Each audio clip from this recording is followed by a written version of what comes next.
What if Bella was never saved by Edward? Fanfiction Late Night Audiobook, Part 5. So let's get into dreams. The next day after my musings had been during lunch and very prominent in my thoughts, there was a line in his personal correspondence, which simply said, "No puzzle is too hard to decipher if a person pays enough attention." It was sufficient enough of a confirmation for me to be fairly certain that he knew about the body swap. The irony was that due to the events transpiring to me, I had left the puzzle of him uncompleted. Did it matter? His oddities seemed irrelevant backlit by his kindness and helpfulness. It was likely that he was other like me, but digging into his secrets for my own satisfaction seemed rude, so I left it alone. As the next 2 weeks passed, the length of my letters with Edward increased. We ended up moving away from heavy topics and sharing our preferences, including books we liked and music we listened to. We shared stories from our childhoods and reveled in the fact that we had both been only children before events made it otherwise. We talked about the challenges and gifts of siblings, involved parents, and people who cared. He shared that he kept his distance from me physically, as Rosalie, his sister, would have had his hide otherwise. The idea of Rosalie beating him up seemed very possible and funny, as out of all the Cullens she scared me the most. As we grew closer, I tested my hypothesis that he was a mind reader, because why not, given my life, not to mention that my clues led to that possibility. To not give my hypothesis away, I never thought about him during class, but at lunch would purposefully reflect on his letters and the images they made in my mind, all the while trying to watch him without being obvious. A few times it seemed like my thoughts caused his lips to twitch, like he was suppressing a smile. It happened enough times to be more than coincidence. It was probably the closest to confirmation of my hypothesis that I would get. It was a nice feeling that we shared each other's secrets, although neither of us had formally confessed it to the other. He was like a harbor in my storm, someone outside of the hurricane Jamaica and Leah had created in the swap. When alone I supposed that with his mind reading, assuming I was correct, that he wouldn't actually need to be in my physical presence to know about me or my life. It was a little creepy, honestly, and I wasn't sure what to think about that, since he had otherwise been a good support. It also gave a new light to his personal letters. Was it possible that he craved a friend, and actually took me up on my offer? Certainly, the mind reading made him far more powerful than me, just from an information basis. Was he desiring to share with someone outside of his family about himself? I certainly understood what it might be like to be surrounded by family and still be lonely. Despite our differences and whatever his reasonings might be, I valued him in my life and was grateful for our written conversations. I was my honor to be his friend. At times it was a challenge to comprehend that Edward had turned into my invisible study buddy and pen pal. Since his notes were far more detailed and his handwriting actually legible, her notes became worthless.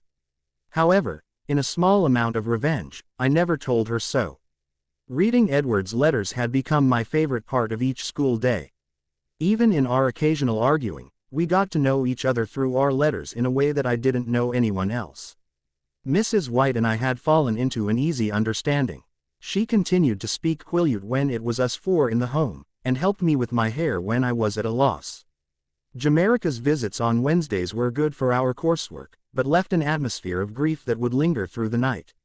About a month after the swap, Mr. White stopped having odd looks on Wednesdays, so I assumed that Mrs. White told him something that eased his confusion and curiosity.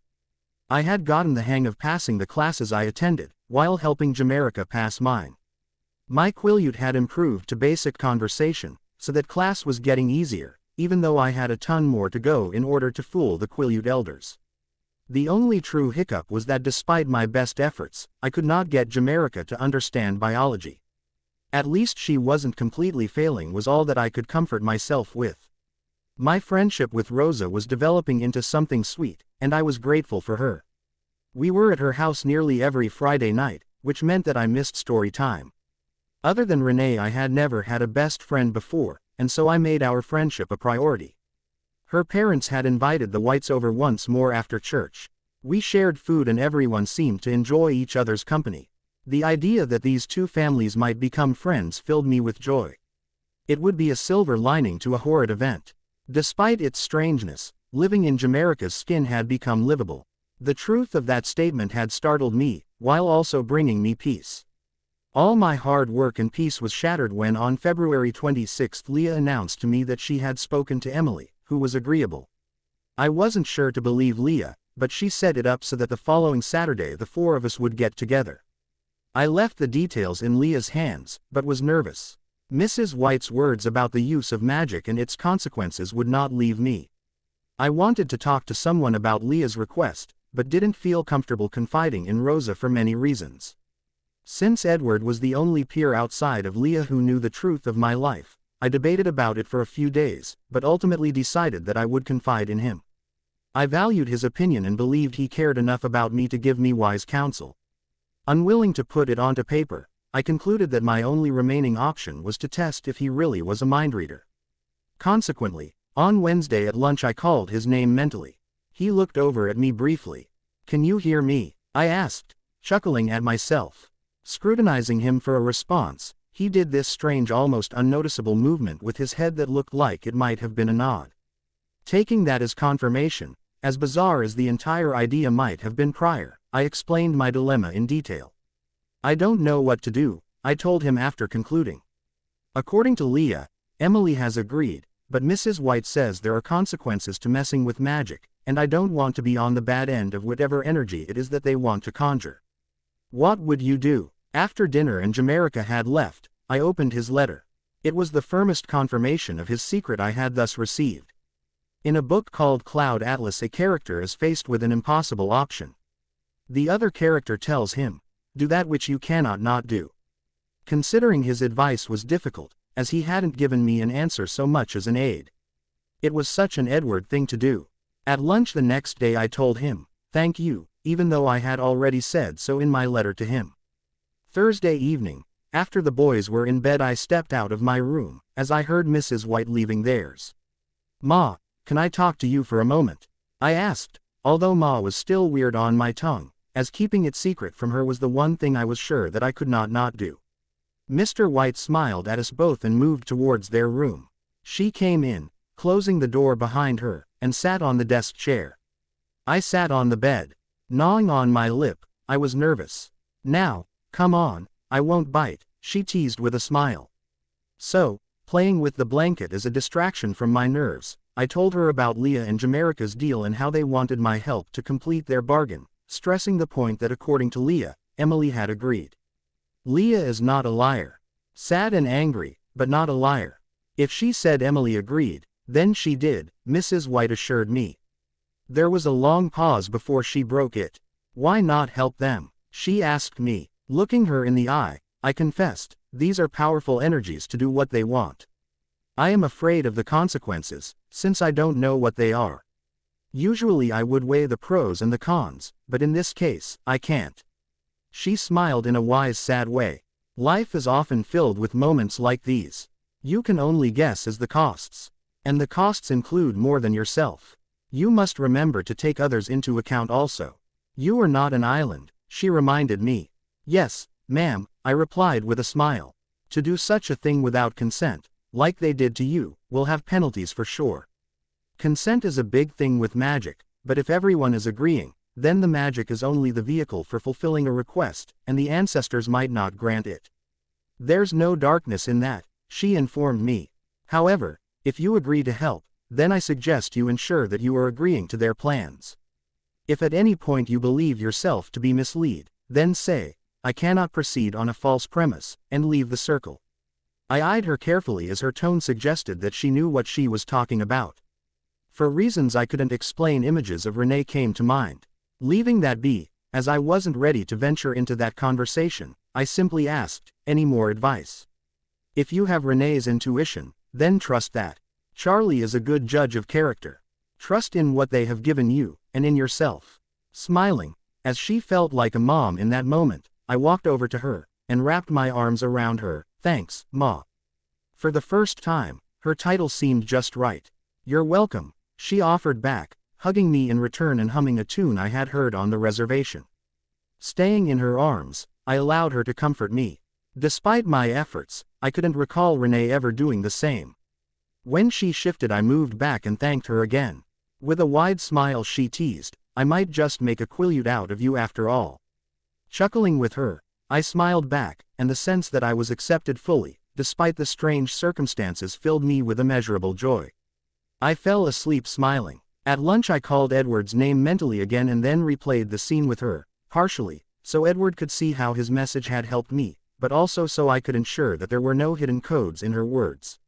Edward not so randomly walked with me between my two last classes and muttered softly, "Wish I could go. What wouldn't I give to be a fly on the wall?" "Indentured servanthood," I teased. He smiled as far as possible without opening his mouth and rebutted, "Lifelong pen pals. Irrelevant of where in the world you live." I checked. "Yes," he agreed, still smiling. Considering the possible secret nature of such a ritual against his mind-reading ability generally, I couldn't see any harm. Nevertheless, I insisted, "and avow that what you see through my mind never leaves your lips. Not even to your family. Nor that you use that knowledge yourself. It would be a sacred Quileute ritual. I cannot betray that, especially as a barter." Saying no more, he veered off towards his class, but that evening when I looked through his notes, there were 2 letters. His daily correspondence, and a short letter that said, "I would allow nothing to pass my lips, nor perform it myself at any time while on this earth. However, there are those with the ability to take my thoughts from me and see it without my wish for them to. Perhaps to protect us all, you could hide from me some of the aspects, like the chance or something similar. I am simply a very nosy chap, and new information is exciting to me. You are wise to not barter such information.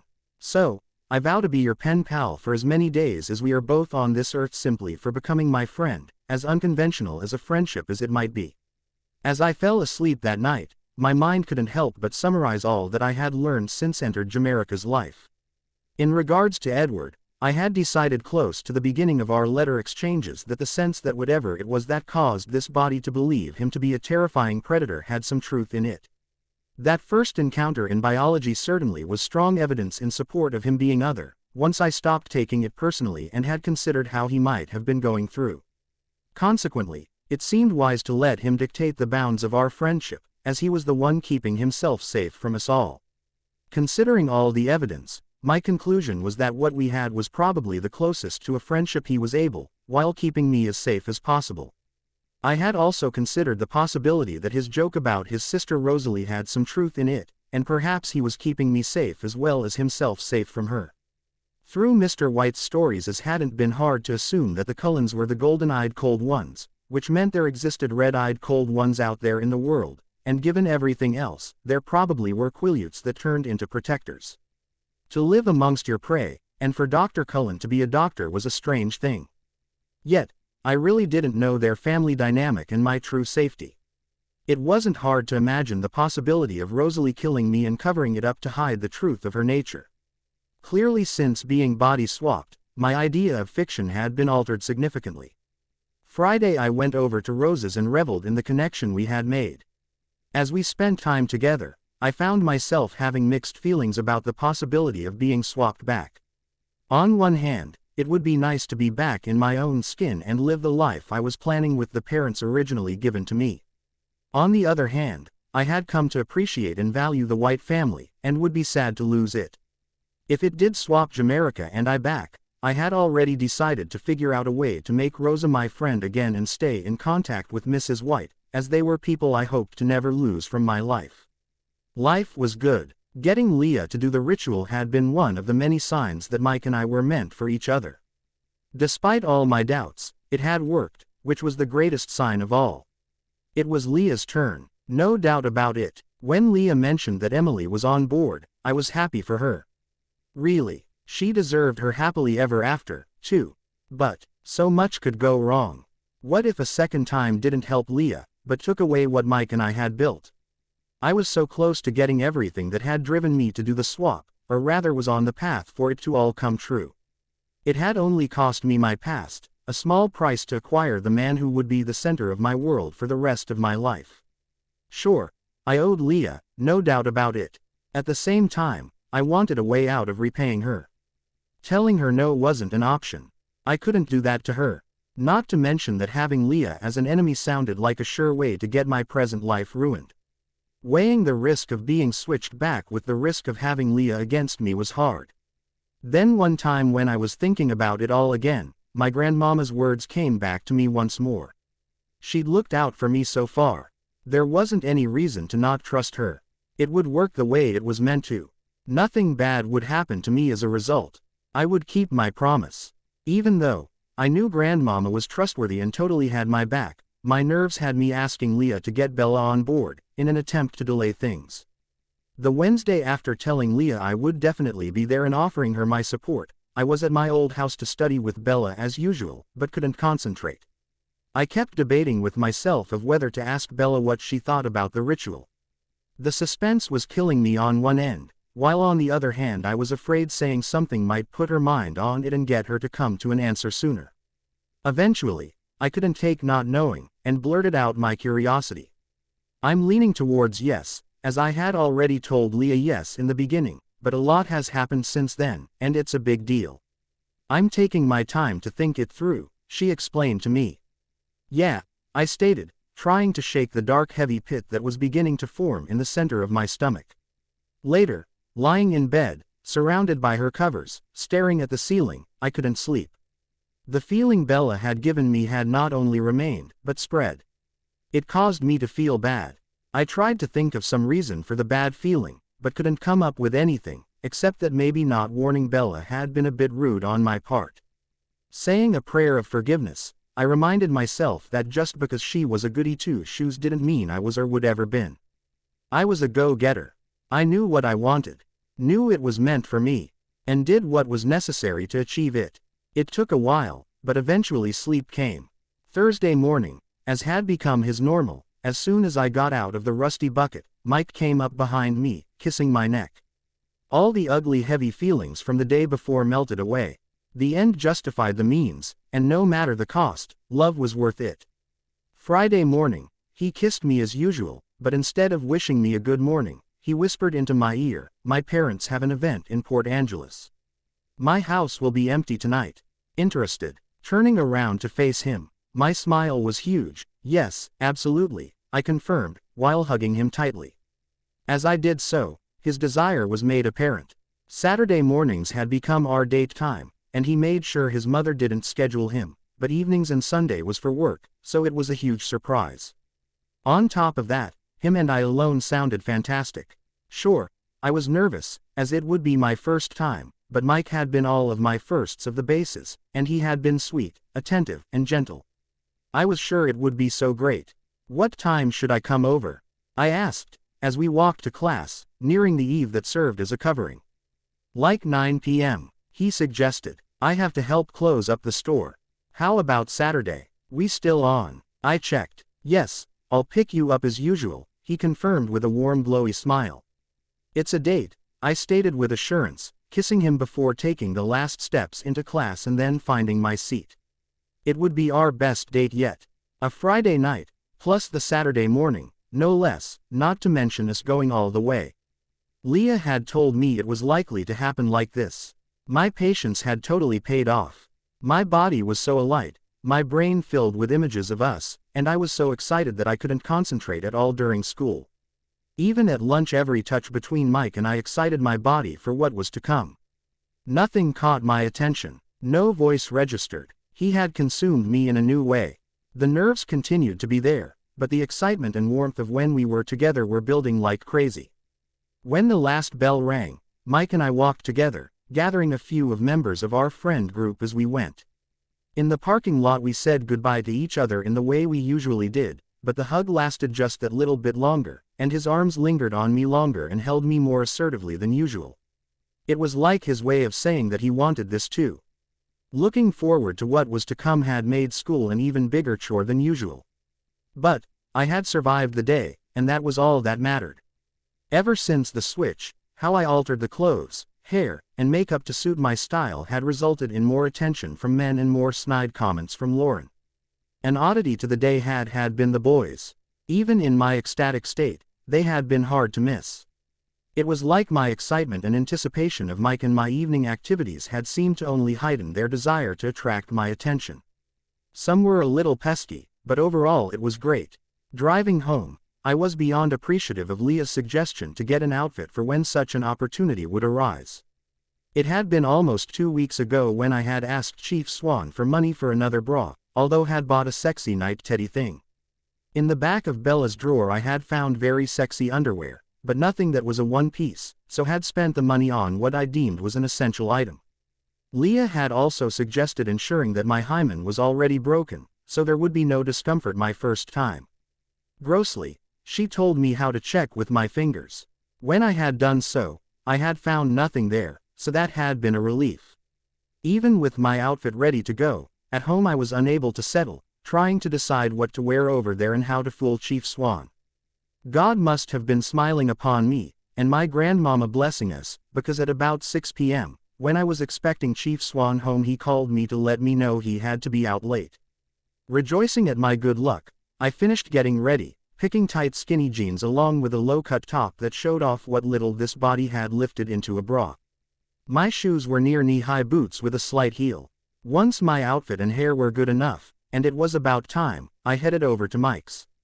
I took some deep breaths and gave myself a pep talk in order to get out of the truck, walked up to Mike's door, and then rang the doorbell. When Mike answered, his face was flush. He was freshly showered and jittery. It seemed like we stood staring at each other for a long time before he uttered quickly, "Come in." Then he stood back, opening the door more. I came in, admiring his house. It was certainly at least double the size of Chief Swan's. The room I stood in was a living room. There was a large closet on my right. In front of me I could see a kitchen. I could also make out a dining table past the sofas and next to the kitchen. Next to the closet were stairs. "Want something to drink?" Mike asked, his voice wobbling. "Water, please," I told him, as my throat had suddenly become dry. While he walked into the kitchen I raised my voice, "I brought something to change into. Go up the stairs. My room will be nearly in front of you. The bathroom is the first door on the left," he detailed. Taking a deep breath and settling my nerves, I climbed the stairs. I had given up too much to lose it. Finding his room, I noted it and then went to the bathroom. I changed into the nightgown and matching panties. It was a blush pink tone with a little ruffle on the bottom, which ended just below my bottom, silky, a built-in bra, and had spaghetti straps. Looking in the mirror to make sure I looked good, I touched up my makeup. Giving myself a few more seconds to calm my nerves, I then opened the door and strutted into Mike's room. He was sitting on his desk's chair with 2 bottles of water on the desk. As soon as he lowered his eyes from the ceiling, his jaw dropped and the water bottles hit the floor. Putting my bag down and shutting the door, I twirled slowly. "I look okay?" I asked him with a smirk. "Uh-huh," he mumbled. After standing there for a minute or so, with my hip out like I had seen Tanya Banks train her models, I sashayed over to the bed and laid down, putting my head into my left hand and keeping my eyes on him. Eventually, he seemed to come out of his stupor and uttered with a whistle, "You are beyond stunning, Bella. I'm a lucky guy. We are a couple and are planning our futures together," I stated, repeating almost the exact words Leah had told me to say. "Lucky me," he stated with a smile. "Water please," I requested, while attempting to smile seductively. He leaned over, picked up the bottles, came to the bed, and handed me one. Right after, he stood quickly up, taking off his pants. My look was curious, and he explained, "I seem overdressed." Smiling sweetly at him, I put down the water and took his hand. Sitting down on the bed, I insisted, "Kiss me." Without hesitation he did so. Right after his lips found mine, his hands were on my back. The kiss had some of the similar feelings and elements to our usual kissing, except there was more quickness and pressure to this one, like we were both trying to put our feelings into our lips, as a way of communicating. I was so relieved that he was being so insistent. It was at times like he forgot he was kissing and rather was trying to suck my lips and mouth into his. His desire of me was fantastic. I had placed my hands on his back, running them from the top towards his butt, getting closer and closer to his boxers with each go. After a long time of us being like that, he moved back a little and with a teasing smile, pushed me back onto the bed. I took the opportunity to move up towards the headboard, placing my head on the pillows. He nearly leapt at me, a joyous excited smile on his face and a gleam in his eye. Once on top of me, he started kissing me again. After a few minutes, he started kissing my neck, throat, collarbones, and top of my chest. My hands moved into his hair, down the back of his neck, over his biceps, onto his back, and then up again. He scooted himself down the bed a little and started kissing the tops of my breasts not covered by the fabric. Looking down at him filled me with a sense of achievement. His hand entered the left cup and pulled me out, exposing my nipple. When he licked and sucked on it, my whole body warmed and I began to feel lightheaded. Spots clouded my vision. Even though the actions themselves were not new, it seemed like the anticipation of what was to come heightened everything. Stopping eventually, he repeated the action on the other side, which only fueled my feelings. He almost seemed like a man in a drought searching for water. "God, you're amazing," he said, as he removed his mouth from my skin momentarily. By this time, my hands were touching every part of him that I could reach. His eyes were dilated and he looked completely blissed out. We ended up kissing again, our lips roaming each other's necks and ears. Each time he emitted a sound that gave an indication of enjoying what I did, my excitement and pleasure grew. We had explored these parts of ourselves before, so we both knew what the other liked. However, just like all the other touchings since his offer this morning, what we were leading to made every caress and connection more intense than ever. I could admit to my nervousness. What if I wasn't good enough? What if I couldn't please him? Every motion I made that emitted noises from him indicated he was pleased decreased my concerns. I went to touch him down there by putting my hand between his skin and his boxers. "Hold on," he told me, so I stopped and looked at him. He took his boxers off and then moved himself from beside me to on top of me. He seemed to be gauging me, so I smiled encouragingly back. He pulled down my underwear and laid on top of me. As soon as we started kissing, my body moved against him, as if it had a mind of its own. He moved his hips, causing it to move from being on top of my stomach to pressing against my private area. Wanting us to connect in this way and us to move into this new stage of our relationship, I opened my legs. He sat up some. He looked deep into my eyes, as if checking. I smiled in agreement. He used his hand to guide himself into me. It was uncomfortable with a sensation of pinching, but I said nothing, smiling at him, and hoped the bliss would return. He pushed in and out of me tentatively, like we were testing it out.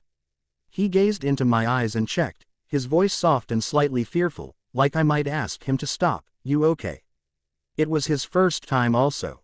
Leah had warned me that he might not have the hang of it at first and to not criticize him in any way, so I smiled sweetly at him and contorted my features so he would know he was the center of my world. "Don't stop," I urged him, ready to take this next step. He brought his body flush with mine once more and started moving in and out. Each time he pressed in, the pinching increased. I moved my hips, trying to make myself more comfortable. He seemed almost oblivious to me, as if he was lost in his own world. When he started grunting like he would before coming, thoughts about potentially getting pregnant flashed through my mind, but I didn't want to say anything and ruin this moment for him. It didn't take much more before his face changed into the one I had learned indicated that he had come. Fortunately, I couldn't feel the pinching when he had made his face, so knew that he had withdrawn, soothing my pregnancy concerns. He fell on top of me with a blissfully happy smile on his face and placed his head on my chest. After a few minutes, he told me, "I'm going to go get a towel." He returned and mostly cleaned up the mess he had made. He really wasn't detail-orientated, so not meticulous about that kind of stuff. Then, he threw the towel into his hamper, and crawled into bed next to me, holding me. He was unusually attentive and loving, making circles with his hand and fingers on my skin, while telling me how much he loved me and how lucky he was to have me be his girl. I echoed his sentiments, hoping his words meant that our future together was set. When my eyes began to droop, I told him I should head home. "Charlie might notice if I'm not there in the morning." "Yeah," he agreed reluctantly, and then added in a joking manner, "Don't want to get shot." "I love you, Mike," I repeated, my voice more fervent. "I want more of this for the rest of our lives." "For sure," he agreed with a wide smile. His face fell a little and he reminded me, "My parents won't be in agreement with a marriage until after I graduate from college." "We can wait," I assured him. "You're worth it," he pledged. "As are you," I confirmed before kissing him into oblivion. Him pulling me back towards the bed was my cue to change my clothes and go back to Chief Swan's. Mike was being unusually clingy, which pleased me to no end. By the time I was home it was close to 1 in the morning, so I quickly changed clothes and fell into bed. My body was sore, especially between my legs, but that was a minor concern. It had been by far the best day of my life. The letters from Bella were an enjoyable kind of bittersweet treat. Even though I could read her mind, the letters gave me insight that my gift had not offered me. It was humbling to realize that reading her thoughts during school had not allowed me to know her in a way that I had assumed. The limitations of my gift were never more apparent. Some of the topics in our letters were light and fun, bringing smiles to my face and a buoyancy to my heart that nothing else before had managed. Others challenged me. One of the toughest subjects was racism. I was too ashamed to disclose the racist ideas I was raised with, let alone those of my era. Ironically, it had been becoming a vampire and even more so, hunting humans that had altered my views of these things. Writing back to Bella was a combination of confession and self-reflection, and in doing so shifted my feelings on the matter closer to peace. With each letter we exchanged, my loathing of lying to her in any way increased until even lies of omission were as if I was committing violence against God. The varied and contradictory feelings the letters stirred within me were too much and indiscernible in a manner that threatened to cause me to lose my equilibrium. It had taken 12 letters before any of my siblings noticed that Bella's body's scent was not the only one I was carrying. Planning on starting a brothel, Emmett had teased. Jasper had merely raised an eyebrow and asked, why? Rosaline had yelled at me through her thoughts. Alice was smug, but what about I wasn't certain. I knew without doubt that my family loved me, but their insistence on interfering in my decisions only added to my internal chaos. And then on the last Wednesday of February, Bella broke our unspoken agreement to not acknowledge each other's strangeness by calling my name mentally during lunch. Refusing to ignore her, although that would have been wise, I inclined my head in her direction, indicating my attentiveness, as her tone carried apprehension, which concerned me. It took her a few moments to collect her thoughts. Watching how she did so fascinated me. Once she did, she mentally described to me that Leah had convinced Emily to body swap with her. Why the two girls wanted to do that was beyond me, although Bella had mentioned something about a guy named Sam. It meant an immeasurable amount to me that she not only confided in me, but also requested my advice. As soon as she had finished her request, my mind had spun, easily conjuring thousands of possible outcomes. Yet, not one showed up in Alice's visions. Each time I would make a decision of what to tell Bella, nothing but foggy static would be displayed in Alice's mind. Eventually Alice begged me to stop. Although it annoyed me that her visions could not help, I did not want Alice to be disquieted. Thus, I was forced to offer Bella wisdom, but not advice. Though, even offering wisdom seemed like I was trying to wade through quicksand. I was not sure of my own opinion. Despite the thousands of possibilities, my mind was nearly singularly focused on what the swap might mean for me. I enjoyed the fledgling friendship we had begun, and did not want to lose it. In reality, Bella staying in her present body was easier for my bloodlust. At the same time, our friendship caused me to ache for her sadness and struggles. That selfless part of me wished for Bella to be reunited with her body, no matter the consequence to me. Yet, her switching back would make staying her friend harder for me, given the level of desire for her blood. Despite Alice's assistance and my attempts at decentralization, it was a near certainty that Bella in Bella's body would prohibit us being able to be alone with only each other's presence. At least with her in Jamaica's body, there was a future potential of the friendship developing into one that included spending time together. The evening of Bella's request for help, after I tried to use Alice's gift to give Bella a solid answer, I went to my meadow. Laying in the center, looking up at the sky, ruminating and trying to decide what to tell Bella caused me to reevaluate Carlisle's decision to turn me. Nearly a decade ago, during a hunt together, I had asked him to recall the events leading up to his decision. Once we had returned home, I had put on music and placed myself on my couch, reviewing what he had showed me.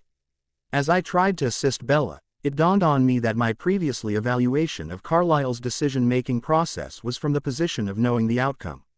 The reality had been that Carlisle had no idea what would be the consequences of changing me. He had taken a step into the unknown in hope. Bella was in the same conundrum. Decisions like these had long-lasting impacts with no real knowledge of the outcome when making them.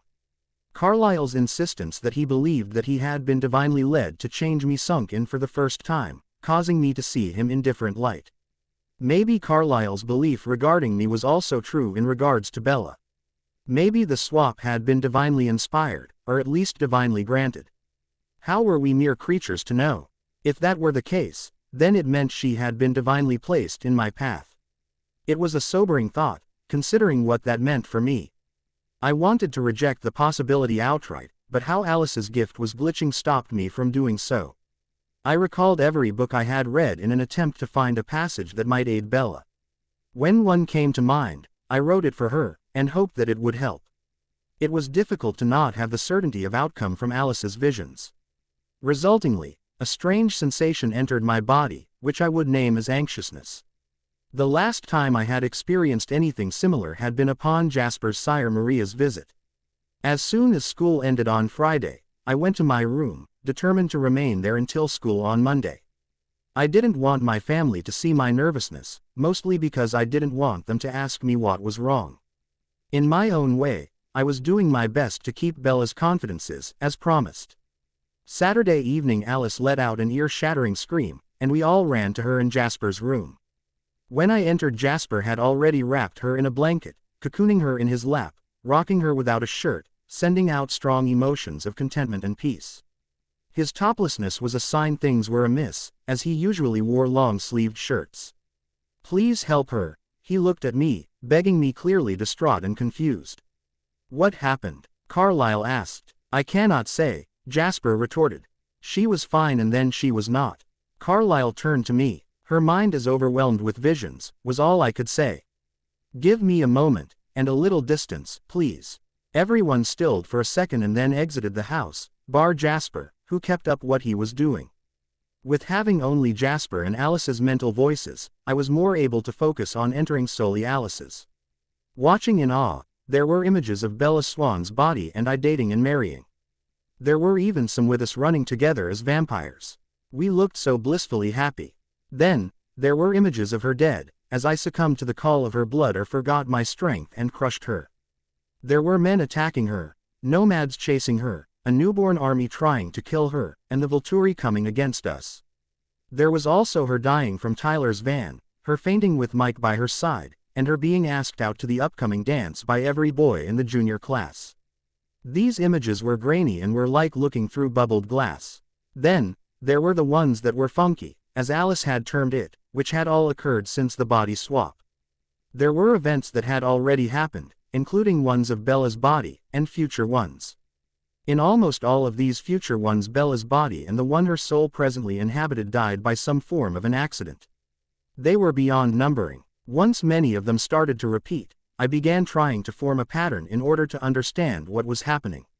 Suddenly it dawned on me that Alice's scream might have been the exact moment when the four girls started the next body swap ritual or ended it. Recalling what I had learned from Bella's mind, and comparing it to the little I had come across regarding rituals calling on ancestors or spirits, I drew a hypothesis. Sending Jasper my uncertainty, I uttered, "I think that it should end at sunrise." He eyed me in doubt. Sending him my hesitancy, I uttered at a whisper, loath to speak the words, "I promised that I would keep Bella's confidences, but given what's happening, I'll tell you, but please keep it to yourself." He evaluated me and looked at Alice longingly before agreeing with a nod. "There is a ritual occurring on Quileute land. I believe Alice is being impacted by it. However, if we called Chief Black, we'd have to reveal Alice's gift," I explained. "Yes," he spat out in agreement with my assessment. "I hate being unable to do anything to fix it. He and I were the same in that way. I suspect Alice is being affected by Quileute magic," I tried to explain, hoping to comfort him a little, while at least keeping the promise I made to Bella. I believe that Bella being body swapped messed with my fate in some way, and thus impacted Alice. Whatever happened tonight also clearly messed with whatever force gives Alice her visions, and Alice is caught in the ripple. From the thoughts I've seen, Bella remembered waking up in a strange bed in the morning, so I'm guessing that after a few hours whatever elements they are messing with will settle and Alice will recover. Jasper closed his eyes and then stated, "Alice thinks Bella is your mate." "Yes," I agreed. His thoughts were attempting to order themselves in separate possibilities from probabilities. "Even if Bella is alive, She is not in her original form, I interjected into his thinking process. I suspect that if there is no way to reverse it, then whatever energy is unbalanced is lingering and trying to sort itself, he muttered, drawing his own conclusions. That is my guess, I concurred. Call the family back, he insisted. Within seconds of me texting them, they were in Alice's room. I am hoping for her to be improved by sunrise, I told them. The family's thoughts were in turmoil, indicating their worry and fret of Alice except Carlyle. What's wrong with her? Emmett asked, clearly befuddled. As I didn't answer immediately, both Emmett and Rosalie became more agitated from worry. Even before Emmett spoke, Carlyle had asked, they performed another ritual. His mental tone displaying his disagreement and horror. As usual, his intuitive leap astounded me. Catching his eye, I indicated a yes to him. He frowned, thinking through what it might be, and in his way of assuming the best of others, asked, they're reversing it. After I conveyed my no, his mental voice was shocked and upset, no. Another pair. My yes only caused his mental voice more distress, although he outwardly was still calm. Eventually he spoke. Witches were considered evil in my time because their craft often had unforeseen negative consequences, and not always to the parties who had asked for the meddling. It was generally believed that God was in charge of these things, and by employing witchcraft, they were attempting to alter divine will. Since Alice's gift causes her to be tuned into the decisions of others, I suspect that between our physical proximity and emotional one, Alice has been caught up in Quileute magic. And Edward is hypothesizing that eventually it will even out once more. Yes, I agreed not to only what he had said and his conclusions, but also to his mental assumptions that Alice being caught up in it was because of her bond to me, and my affection for Bella. I was grateful to him for explaining to Rosalie and Emmett. He had somehow managed to allow me to keep my promise and her confidence, to the most part. That seemed to settle Esme, Emmett, and Rosalie. No one else spoke as we create a vigil around Alice. Each person mentally reminded him or herself of the treaty, as their desire was to run into Quileute territory. Sure enough, as we got closer to sunrise, the images calmed. They have lessened by half, I told everyone when we had reached that point. Then, right as the light broke over the horizon, even if it was behind the cloudy cover, the turmoil in her mind stopped, and instead there was thousands of possible options like splintered paths, each one resulting in Bella's death or her body's death in some strange, but accidental way. Absolutely not, I roared, a deep growl from my chest accompanying my words. Bella's death, Jasper and Carlyle asked at nearly the same time. Closing my eyes and putting my hands over my face, I tried to concentrate in order to see a way towards her survival. None appeared in Alice's mind. The only option I could imagine was to guard her. Through clenched teeth, I explained to the family, Alice sees the body that Bella inhabits and Bella's body dying by strange accidents. Not our problem, Rosalie spit out. I care, I admitted in an angry snarl, the words tumbling out before I could count the costs. About time, Jasper mused. Rosalie opened her mouth to say her thoughts, which were biting. Before she could, Carlyle interjected, it seems that Bella had crossed Edward's path in a similar way that Esme crossed mine or Emmett crossed Rosalie's. We shall aid in their protection. She looked at Carlyle and accused him, we're going to interfere. Does that mean that we're going to bite one of them and break the treaty? His eyes were full of compassion and his tone soft while his thoughts regretful, we're going to do our best to keep the girls alive. Last time we met with the council there were no shapeshifters. However, the Quileutes have a long memory, and we would be unlikely to ever return to the area if we violated the treaty. Turning to Rosalie, I told her, I don't want this life for her. And if she died, you would be miserable, Jasper put in, clearly detesting that option. Based on your feelings towards her, our family's survival is determined by saving the girl. Rosalie looked appalled and Emmett asked, would we need to save both with the body switching thing? No one had that answer. After a long silence Carlyle put in, we shall have to assume yes. I cannot condone adding another human who is presently healthy to this life, Rosalie told me with equal measures of ire and regret. Both Esme and Emmett would have died without venom. She knew I agreed with her, as I held similar opinions to hers. We shall guard them both, Carlyle instructed. I have the day off, so Esme and I will guard the Swan girl for today. I will go to the Whites, I told them. Alice and I will send warnings when possible, Jasper added. Rosalie said nothing. So, neither did Emmett. All of their thoughts were swirling, and none held a great hope in being able to actually protect them both, although Carlyle and Esme held some. Leah had called Mrs. White on Wednesday and asked her if I could spend the night Saturday into Sunday. It took Mrs. White until Friday before school to let me know that she agreed on the condition that I was at church on time. Leah got permission from her mom to use the car Sunday morning to fulfill that stipulation, so had resolved all those hurdles.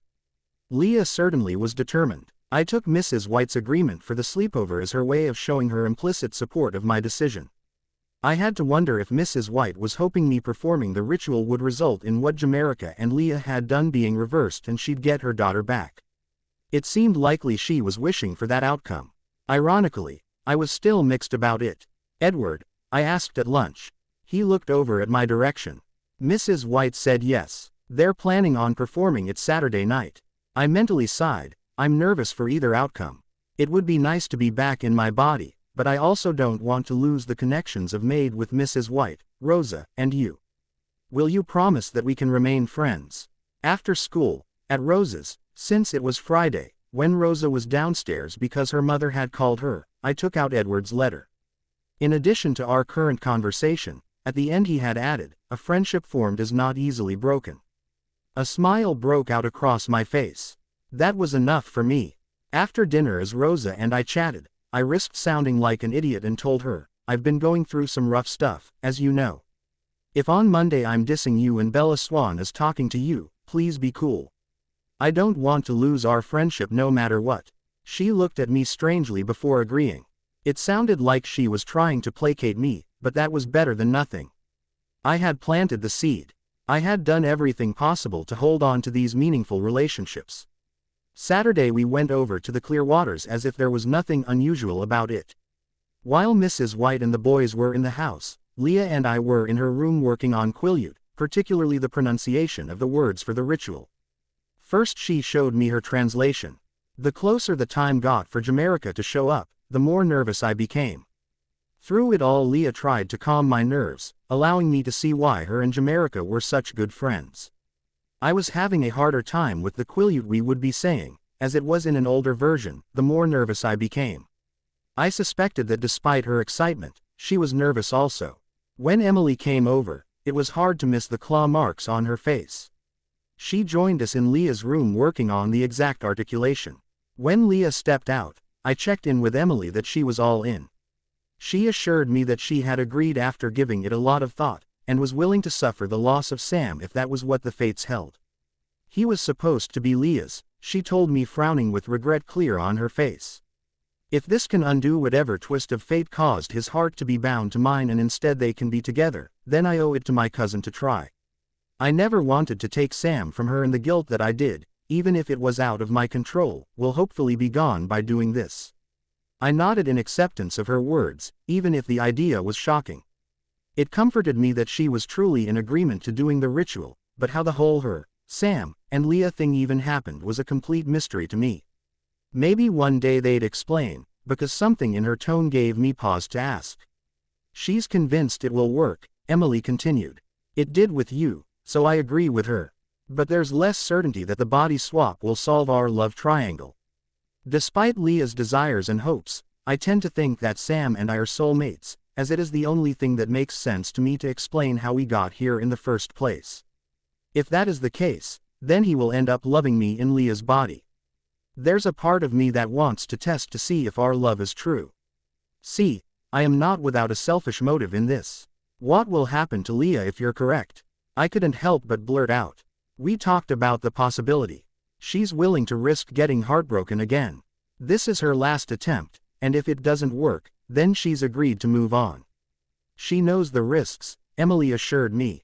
What Jamerica did to me changed my idea that sacrificing myself for a guy was worth it. In fact, I completely disagreed with both Leah's motives and Emily's. To me no guy was worth what they were willing to go through, let alone some guy like Sam who dropped Leah for Emily. From where I stood the idea of soulmates seemed like a flimsy excuse. Strangely enough, my mind flipped to Edward. Would I be willing to move the world if Edward loved me? The thought gave me some empathy, but my conclusion was no. I would be willing to compromise and find a way of making it work, but not mess with magic, trying to force my will. I asked Emily for help with the ritual language, and she said it exactly the same as Leah and translated it the same.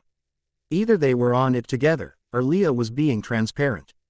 I went with the second, especially after Mrs. White's assurances about Leah's character. When Jamerica arrived in my body, I told the three of them that I would chant with them, but that I should keep my eyes closed for the rest, as I wasn't really a Quileute. It was true and reasonable, but my actual motivation was so that I could share the experience with Edward without giving the entire spell to him. They agreed with my request, especially Emily, who cared more about keeping the ancestors happy than the other two. We went to the spot as the sun was setting and finished prepping the ritual, as Leah had already done a lot of the work. Once we were only waiting for the correct placement of the moon, we sat and together ate some food Emily had made. Leah and Emily talked about what they were most looking forward to.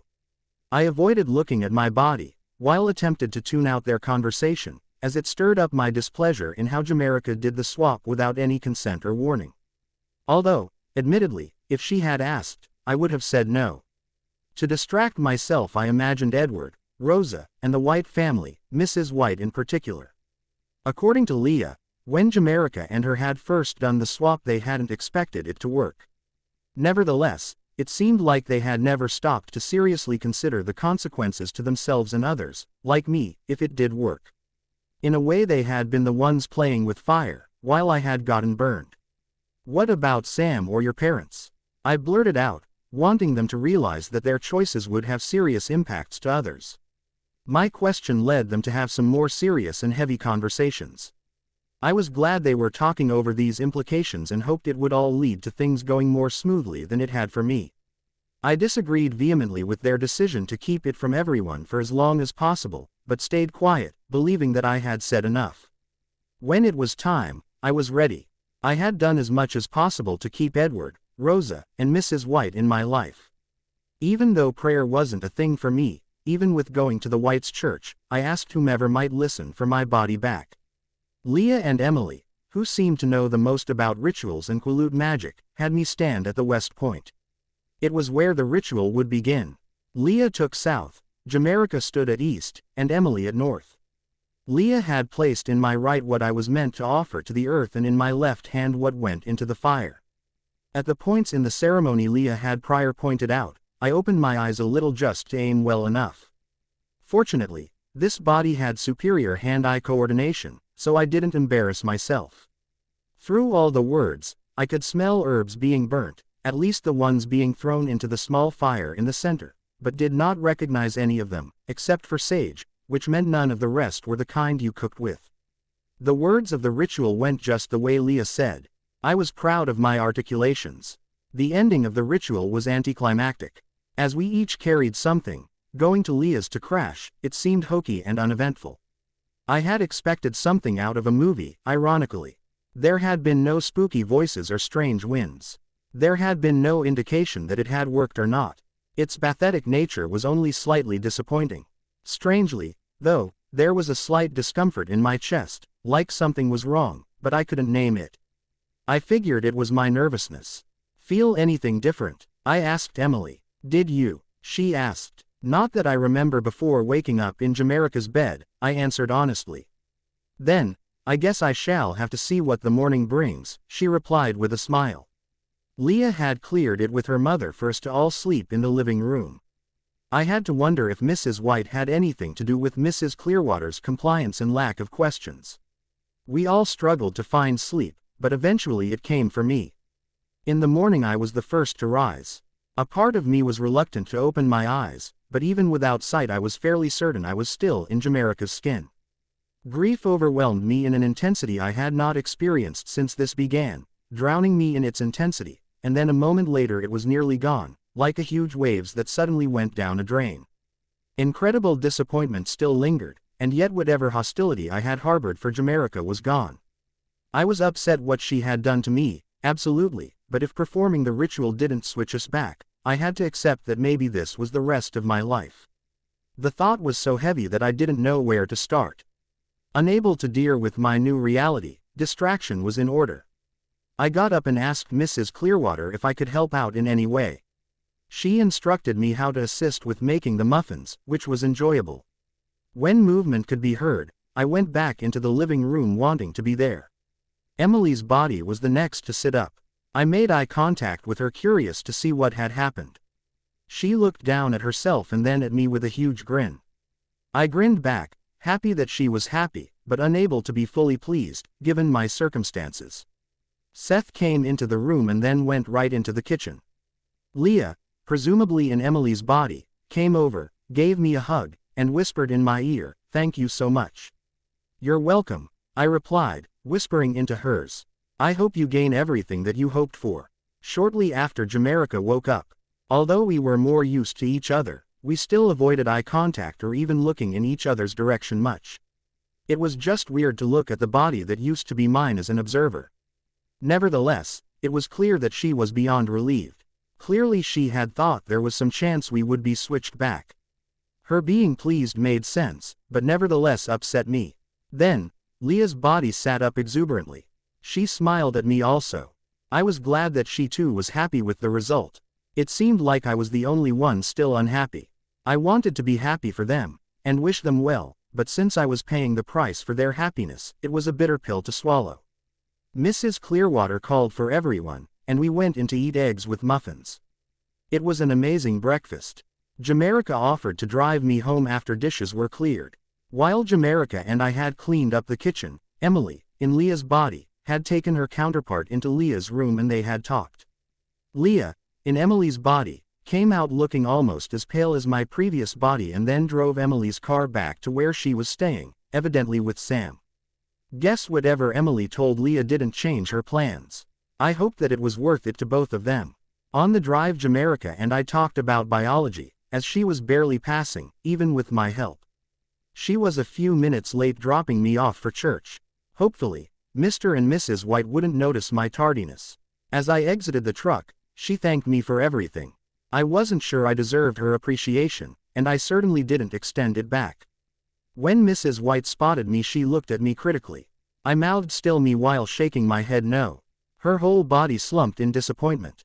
It felt like a sting of rejection, although intellectually I knew that wasn't the case. I spent the rest of the day on my homework, unable to shake the foreboding feeling that had settled over me as soon as we had left the clearing, trying to distract myself from my grief. Initially, I thought the unsettledness was simply because of the anticlimactic elements, but it was nearly a day later and the feeling had only grown stronger. When I mentioned it to Mrs. White later that evening, she said that only time would reveal the costs. With those words she looked heavy, like she was carrying the weight of the world. Disliking that answer, but having no other, I tried to sleep. I woke up Monday morning even more apprehensive. The feeling only increased as the day progressed and by lunchtime it had begun to impact my ability to focus in class. My apprehension growing, as soon as I opened my lunch sack I mentally called out to Edward and then looked at his table, but he wasn't there. Rosa must have seen my gaze, as she told me, "I know, I'm jealous too. Sure wish my parents pulled me out of school to go camping every sunny day." If that wasn't confirmation of them being cold ones, I wasn't sure what was. Chuckling, it was a welcomed relief to the day, and I found myself relaxing a smidge. How that confirmation was comforting to me was odd, but I chalked it up to my brain appreciating having something else to think about other than my feelings. The rest of the day and evening went as usual, albeit far harder to do my homework without Edward's notes. That detail notwithstanding, nothing calmed my nerves. In fact, my feelings had worsened into a sense of intense foreboding, which only seemed to increase, so sleep was hard to find. Tuesday, when I awoke, a few things in the room were slightly out of place, like someone had entered, moved them in order to sit down for a bit, and then had exited. Other than Jamerica's parents, the only other option was Edward, and well, any of his family, if I was perfectly honest. Entering without permission was rude, so I was going to confront him about it at school. Oddly, the bathroom was the tidiest I'd ever seen, with everything that could possibly have electricity in it not even in sight. I wanted to ask Mrs. White about it, but that would have to wait until the evening, since she was occupied getting the boys out the door. At school I worked on homework in the library until I was certain Edward's family would have arrived, and went to find them. Instead, it was sunny again, and they were absent once more. Irritated that my accusations of him would have to be put off, I went to class, after placing the worksheets within my old locker. The whole school had been in a tissa for weeks now over the upcoming dance. Rosa and I were fashionably ignoring the whole thing, deciding that it was dumb. After school I started walking home when a car slowed down next to me. Out of the corner of my eye I swore it was Edward's Volvo, but that seemed unimaginable, so kept walking. After a few more minutes of it following me, I stopped my progressions, and turned towards it. I was frozen in shock. Not only was it his Volvo, he was at the wheel. He rolled down his tinted window on the passenger side and offered me a ride home. Not on a rainy day, but on an actual nice sunny day. I challenged him irritated. "Please, Bella," he pleaded. Hearing my name after so long being called Jamaica was both hard and a relief. Most of all, though, it told me that something was seriously wrong, as he was for the first time outwardly acknowledging that he knew my secret. My foreboding all of a sudden didn't seem so silly. I checked his eye color. They were bright gold. Figuring I was safe enough, and he wouldn't put me at risk, I got in, buckled, and then told him about my room and bathroom being off. Of course, as expected, my body responded in his proximity as if he were extremely dangerous. He looked hesitant to speak, but finally admitted to doing such things. "Why?" I asked, angry, my thoughts about my sense of violation no doubt clear to him. He winced and then checked. "You're having foreboding feelings, right?" Looking at him accusatorially, I demanded, "Spill." "My sister, Alice, is tuned into fate, you might say, and since Saturday has been disturbed. Her reaction was worrisome. I hung out in the trees around school on Monday and today. You were looking for me to talk about it, but I had no way to let you know that I was listening," he told me. "You know this is the strangest friendship in the history of time," I told him, chuckling at his admission of him being able to hear thoughts.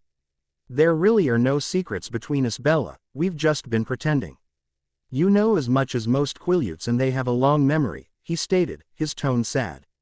I wasn't sure what to do with that truth nor the reality that he had violated my spaces in a strange desire to keep me safe. Wanting to keep my promise, though, I mentally reviewed the ritual on Saturday night. He smiled and told me, "Thank you for sharing that." "You're welcome," I replied. "I wouldn't have entered if it wasn't necessary," he attempted to assure me with his voice soft. "It's still creepy to not know," I told him. "You have all these ways of violating my consent without my knowledge. Emergency or not, there has to have been a way to let me know." "I probably would have agreed with you if you have been reasonable about it," I told him. Her frowned. "I apologize. I'll do better." "Apology accepted," I allowed, realizing that it would likely be just as strange for him to be friends with me as it was for me to be friends with him. The longer I was in the car, the stronger his cologne was becoming. A part of me was attracted by it, while my body continued to scream danger. "Our scent is meant to be a lure for humans," he explained with self-loathing. He pressed some buttons and there was more airflow. It helped some. We arrived to our destination, but he made no indications of moving. "Why are we sitting in front of the Whites' home?" I asked him. "Do you think Mrs. White would appreciate you inviting me in?" He asked in a way that indicated that he already knew the answer. "Well, clearly it's not like modern mythology where you cannot enter without an invitation," I pointed out. "You want to guard me, and I need to get homework done." Getting out of the car, I told him, "Come on." Reluctantly he followed behind me. Rather than going to my room, I went to the living room and opened my books. "Could you at least pretend to be doing work?" I requested. He chuckled and pulled out some things. He probably could have done it far faster, but I appreciated him appearing human for my sake. When Mrs. White arrived she called out, "Whose car is on the curb?" Taking a deep breath and standing up to move towards her, I told Edward, "Come on, let's face the firing squad." He smiled, but said nothing, following me. "Edward Cullens," I answered back, as we both came into her vision. The two boys took one look at Edward and stood gallantly in front of their mother. He squatted down, his hands in surrender, and told them, "You are courteous and brave. You are fierce protectors. I vow no harm will come to your mother or sister." "Promise?" Martin asked, his voice quivering. "Pinky promise," Edward agreed and held out his right pinky finger. Martin looked at him dubiously, but then stepped forward and wrapped his finger around Edward's. Then, he shivered and muttered, "You really are cold." Edward chuckled and then with a serious tone told him, "And if you ever see red-eyed cold ones scream at the top of your lungs, so that others can come to your aid." "Yes, sir," Martin uttered and looked up at Ma for assurances. "Perhaps sitting would be better," Edward offered to Mrs. White, standing back up to his full height. "Why are you here?" she demanded, seemingly rooted in place. "Fate has been tampered with and the energy is trying to find balance," he answered in Quileute. The boys looked at him with big eyes, shocked that he spoke their language. He winked at them. "Was I ever grateful for all my hard work?" She looked at me and then at him. "She is in trouble?" she asked also in Quileute. "We believe so," he replied. "And my daughter's soul?" she questioned, looking sad and tired. "Guarded by my sister," he told her. "Why are you invested?" she pressed. "Bella has become my friend," he told her and smiled slightly at me. "It is a rare thing. My last friend was in the 1950s and died too young. It has taken my family decades to convince me that his death was not a result of my friendship, but purely bad luck on his part. I refuse to allow my presence to be what ends another." "You cannot fight fate," she rebutted. "I'm willing to take the risk," he replied. She eyed him speculatively. "Just friends," she checked. "We've been trading letters," I put in, using a few English words. She looked between the two of us back and forth, and then defeated uttered, "She was fated to be your companion." "My sister would like to think so," he answered, "but I have no desire to take one." Her eyes got huge and she stumbled on her words, "You have no desire to take one?" "No, ma'am," he told her sadly, "I think it is a curse and would not wish it on another." She must have repeated the words in her head multiple times, because he said nothing more, seemingly waiting. Clearly, he meant to keep his mind-reading ability from her. His eyes met mine and then he moved his head down slightly, as if he was agreeing with my thought. Eventually she asked, still speaking Quileute, "And my daughter?" "Of no interest to me," he replied curtly. She frowned, but also looked relieved. Then, suddenly she looked terrified, and uttered, as if in a Quileute prayer, "Renee was right. She was meant to bear an immortal creature."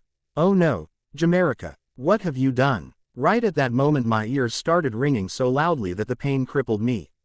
Edward too looked like he too was in pain, and uttered, "It cannot be." The pain became everything and I lost consciousness. Even though I was exhausted when my morning alarm went off, my face was beaming and there was a smile ear to ear plastered on my face. Sure, Mike touching me down there with his fingers had been more pleasurable than going all the way, but that wasn't the point. What was truly delightful to me was how he had been clingy and even more desirous of me after. Last night seemed to have taken our relationship to the next level, which had been my hope. Mike seemed like a more loyal person than Sam, but Sam had changed overnight, according to Leah. I would just have to do a better job of keeping my man than Leah had. Mike showed up for our date a few minutes early with a huge smile and obvious desire. I was beyond delighted. This time he took me bowling in Port Angeles. After we finished our games, we stayed and got some food. In many ways we were our usual selves, but there was heightened pleasure in our touches that hadn't been there prior. It was delightful. After food, Mike told me, "We have about an hour before I need to be at the store. I know a spot where we could make out without interruption." Smiling happily at his suggestion and its implication that he still wanted me, I agreed. Even in the backseat, we had learned over the last month that it was hard to go all the way, which is why we had waited for that part, but I gave him a BJ and he used his fingers on me. "I can't imagine my life without you, Bella," he mumbled in his bliss. "And I don't ever want to be without you," I confessed. We gave it a few more minutes before we put ourselves back together and he drove me home. Even though it was the middle of a Saturday afternoon, Chief Swan was not home. I left a note letting him know that I had gone to La Push to see Leah, and was planning on spending the night at hers. It was a few hours before sunset when I pulled up to her drive. As soon as Leah saw me, she picked up some bags, gave me a big hug with a huge grin, and led me to the location where we were going to do the ritual. Bella and Emily were already there. It was easy to see how much Leah had already done in preparation. Clearly, she was a woman on a mission. Bella had some conditions, since she wasn't Quileute. It irritated me that she was more attentive and cared more about the Quileute ways than I was. Shaking off the irritation, I told myself that it was only more confirmation that she deserved my body. Once everything was as ready as it could be, we sat down on picnic blankets with tarps underneath and another over us, which creating a rain cover, and ate the food Emily had prepared. Leah, Emily, and I were chatting in English to be polite to Bella, since she still couldn't hold a conversation in Quileute, while she stared out to space like a spaz. Like a light switch she came out of it and interrupted our conversation with questions about Sam and adults on the res. She was such a goody two-shoes with her planning and checking and not wanting to get into trouble. She was so annoying. Leah and I talked about it, and we decided to keep it secret unless Sam finds out, and then it'll be up to him, Leah stated. He's likely to be the first to notice, so what we do after will depend on his reaction, Emily added in agreement. Then, if Sam knows, the council will know. Leah looked confused for a second about what Emily said, but played it off quickly and stated, so, then we'll tell Mom. Even with that small moment of not being on the same page, they seemed agreeable about the whole thing, and I couldn't help but wonder what it would have been like if it had been similar between Bella and I. Knowing what a do-gooder she was, she would have probably said no and then told. No, not asking had been better. As the time approached, Leah looked more and more excited. Just like last time, we performed the ritual starting at midnight. We each took a nautical direction.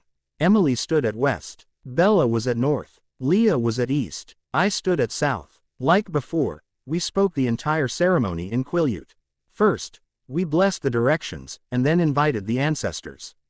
It was odd having 4 voices and someone at each direction, since last time Leah had been at north and I at west. After thanking the ancestors and spirits, Emily and Leah took a step forward and the 4 of us recited the spell. The wind seemed to whip at them in a way that I didn't remember it doing when only Leah and I performed it. They seemed to be in a trance and only stepped back when the wind died down. We, then, thanked the ancestors again and reversed the directions, thanking each. Bella kept her eyes closed, as she had said that she would. Honestly, I was glad to have it over with. I owed participating to Leah, for sure, but the fear that my spell would be reversed had been intense. Fortunately, none of that seemed to have happened thus far and we each got what we wanted, maybe except Bella, but she'd come around, so it didn't count. I prayed to God and every spirit and ancestor that I could repeat these thoughts in the morning. I woke Sunday afraid for the first time to open my eyes.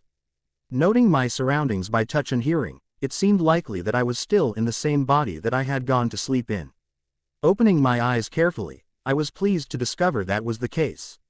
The relief was immeasurable. I thanked the ancestors generally and my grandmama specifically. I was giddy, but didn't want to show it and upset Bella.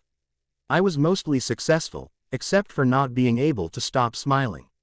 By all accounts, even though nothing was said due to us being in Leah's living room, Leah was successfully in Emily's body and seemed very pleased. Equally relieving, Emily also seemed excited about the swap. I was wired even with the anxiety from the night before. That joined with Seth's voice meant sleep was impossible. Weirdly, even though I was beyond happy, the anxiety hadn't completely left me. Emily in Leah's body and Bella in mine made breakfast alongside Mrs. Clearwater awkward.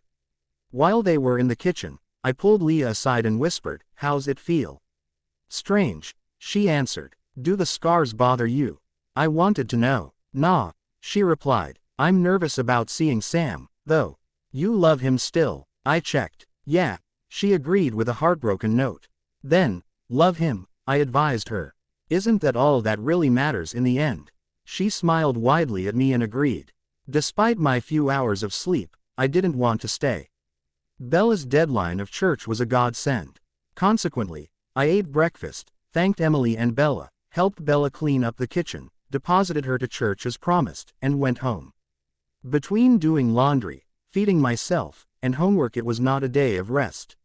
Fortunately, though, the homework was done and I had clean, dry clothes by the time I fell asleep at close to midnight. I woke up still anxious, but brushed it off. It was great to see Mike and his clinginess had decreased a little, but was still there, which pleased me and brought me huge relief. Grandmama had really done me a solid and it was liking winning the lottery. There had been no take-backs from the ritual or Mike. Life truly could not get better. The feeling that something bad was around the corner caught me a time or two, but I instantly pushed it away, as there was nothing to be worried about, telling myself that it was simply leftover nerves from the ritual. My plans with Jessica, Angela, and Lauren to dress shop for the upcoming dance got put off a day, as Jessica hadn't felt great. The next school day went well, especially without Edward sitting next to me for the second day in a row. The shopping was back on, but this time without Lauren. And even better, Mike was still totally into me. After school, I went by Chief Swan's house briefly, left him a note, making sure to leave with enough time to make it to Jessica's home. As Jessica drove Angela and myself to Port Angeles, I was over the moon. Everything had worked out even better than I had imagined.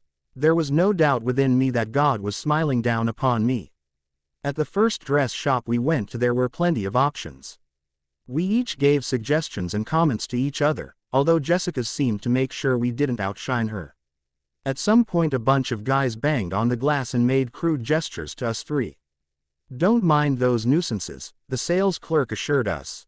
After making our purchases, we put them in the car and got some food. It still wasn't late when we left the restaurant, so agreed to go down to the boardwalk. The three of us at one point stopped and looked out to the water. "Do you wish that you could bottle right now and stop the future from happening?" I asked them both. "Totally," Jessica answered quickly and easily, and then with a brief pause added, "But I like the idea of going off to college and no longer living with my parents." "I'm looking forward to college," Angela put in. "Learning things other than what's in the standard curriculum. Today is known," I mused, "the future is unknown. And life is so good right now. Sure, living with the chief isn't the best, but it's hard to imagine life better than this." "Good for you," Angela said genuinely, while Jessica said something similar, but falsely. We walked for a bit more. The sun was still above the horizon and it shining upon us felt great, but the bite of the wind was getting to us. As we three started making our way back to the car, those horrid guys came towards us. We tried to get around them, but they surrounded us, talking rude, and making suggestive comments. Fed up, I got the mace out of my purse, took off the lid, like my dad had taught me, and told them, "Back up or you'll get a face full of mace." "I like them feisty," one of them said. "All yours, Lonnie," another one stated, backing up some. The one named Lonnie took a step towards me, and I pushed the button. He groaned and then lunged at me. We tumbled onto the ground. There was a loud crack, immense pain, and then everything went black. I opened my eyes to see Bella's body lying on the boardwalk, blood pouring from a head wound, and Lonnie's buddies running off, with him following behind. Angela and Jessica start freaking out. Somewhere in the commotion, the police must have been called, because they, followed by the paramedics, shortly arrived. My spirit must have been tied to Bella's body, because I couldn't get further than 20 feet from her. I was beginning to get worried though when they medevaced me from Forks to Seattle. I'd been in Seattle a few hours when Charlie showed up and then later that day with a woman I assumed to be Bella's mom. The doctor told Bella's parents that her body was in a coma, there was no brain function, and a rib had punctured a lung when Lonnie fell on me. He also informed them that I was pregnant. Their options were to keep me alive and see if the baby would develop or pull the plug immediately. They argued about it a ton. Bella's mom claimed that she was not in a place of her life to be changing diapers and Charlie wanted to be able to keep my unborn child, but didn't know how to raise a kid alone as a cop. The only thing that they agreed on was to not tell Mike, at least the chief assumed that he was the father. As weeks passed, the viability of our potential baby disappeared. There was some talk about how my body lacking the sufficient brain waves to sustain a pregnancy. Eventually, after months of yelling, crying, talking, and discussions with the doctors, most of which made no sense to me, they decided to pull the plug. I watched in quiet horror, knowing everything was slipping away, as the ventilators and machines stopped forcing Bella's body to function. According to Jasper's texts, Alice predicted it to be sunny all day. I grabbed a deer on the way to the Whites and then kept a vigil throughout the day. No events during the day reminded me of Alice's images, but Bella's mind was not in its usual order, which concerned me. Additionally, Rosalie and Emmett had taken over protecting Jamaica's soul, which the family had taken to calling Miss Swan, since Carlisle needed to go to work. There was something about the energy or mood or something intangible yet present that unnerved me. Maybe it was as simple as not being able to be in school to guard Bella. My anticipation and apprehension remained very high throughout the day, even though Rosalie and Emmett were also in the trees surrounding the school. It seemed like a cruel twist of fate that, of all days, today was sunny. My whirlwind of emotions sped up as Bella's thoughts indicated that she perceived something was wrong, but she did not know what. Then to add to my misery, she mentally called out to me, but there was no way to respond. Fortunately, Rosa explained my siblings and my absence to Bella, even if it was the cover story. Each moment I was separated from her increased my longing to comfort her.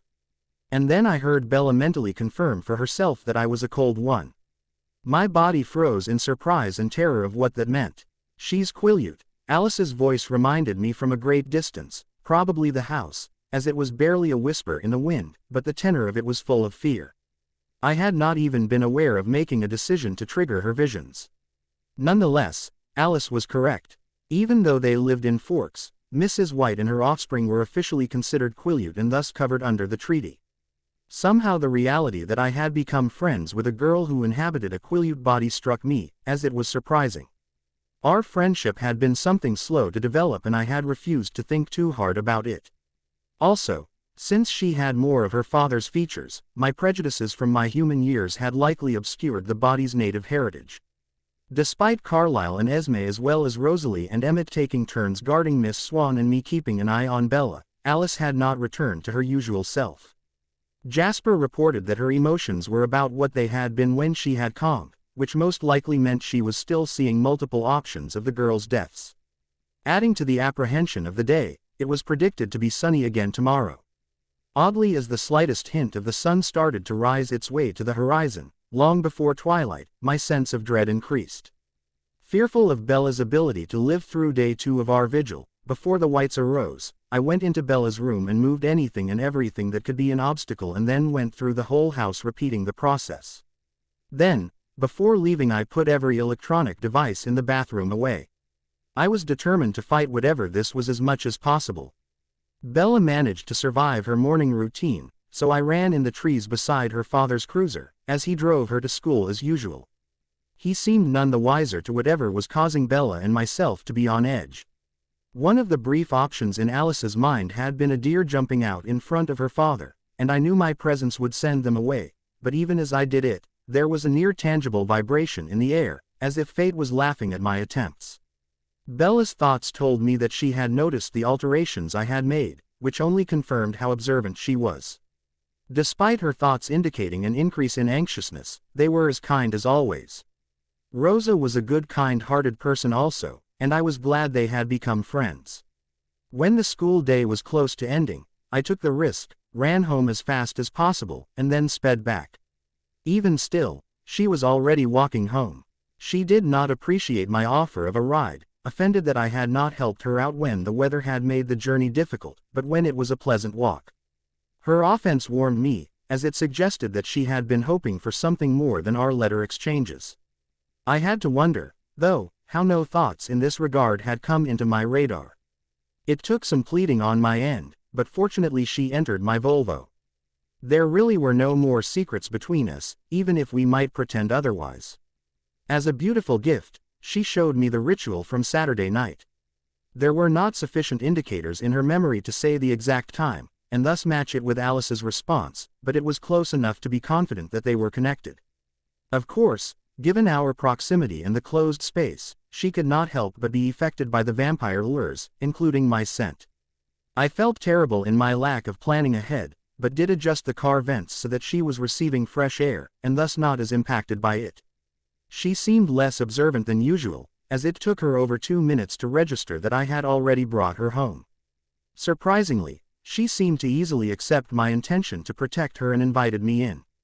The idea of being in a house alone with her brought up devilish thoughts, a few that related to her blood, but mostly ones related to carnal desires. She all but ordered me to follow her. I was not allowed in Quileute land, so even though entering did not violate the letter of the treaty, it did go against its spirit.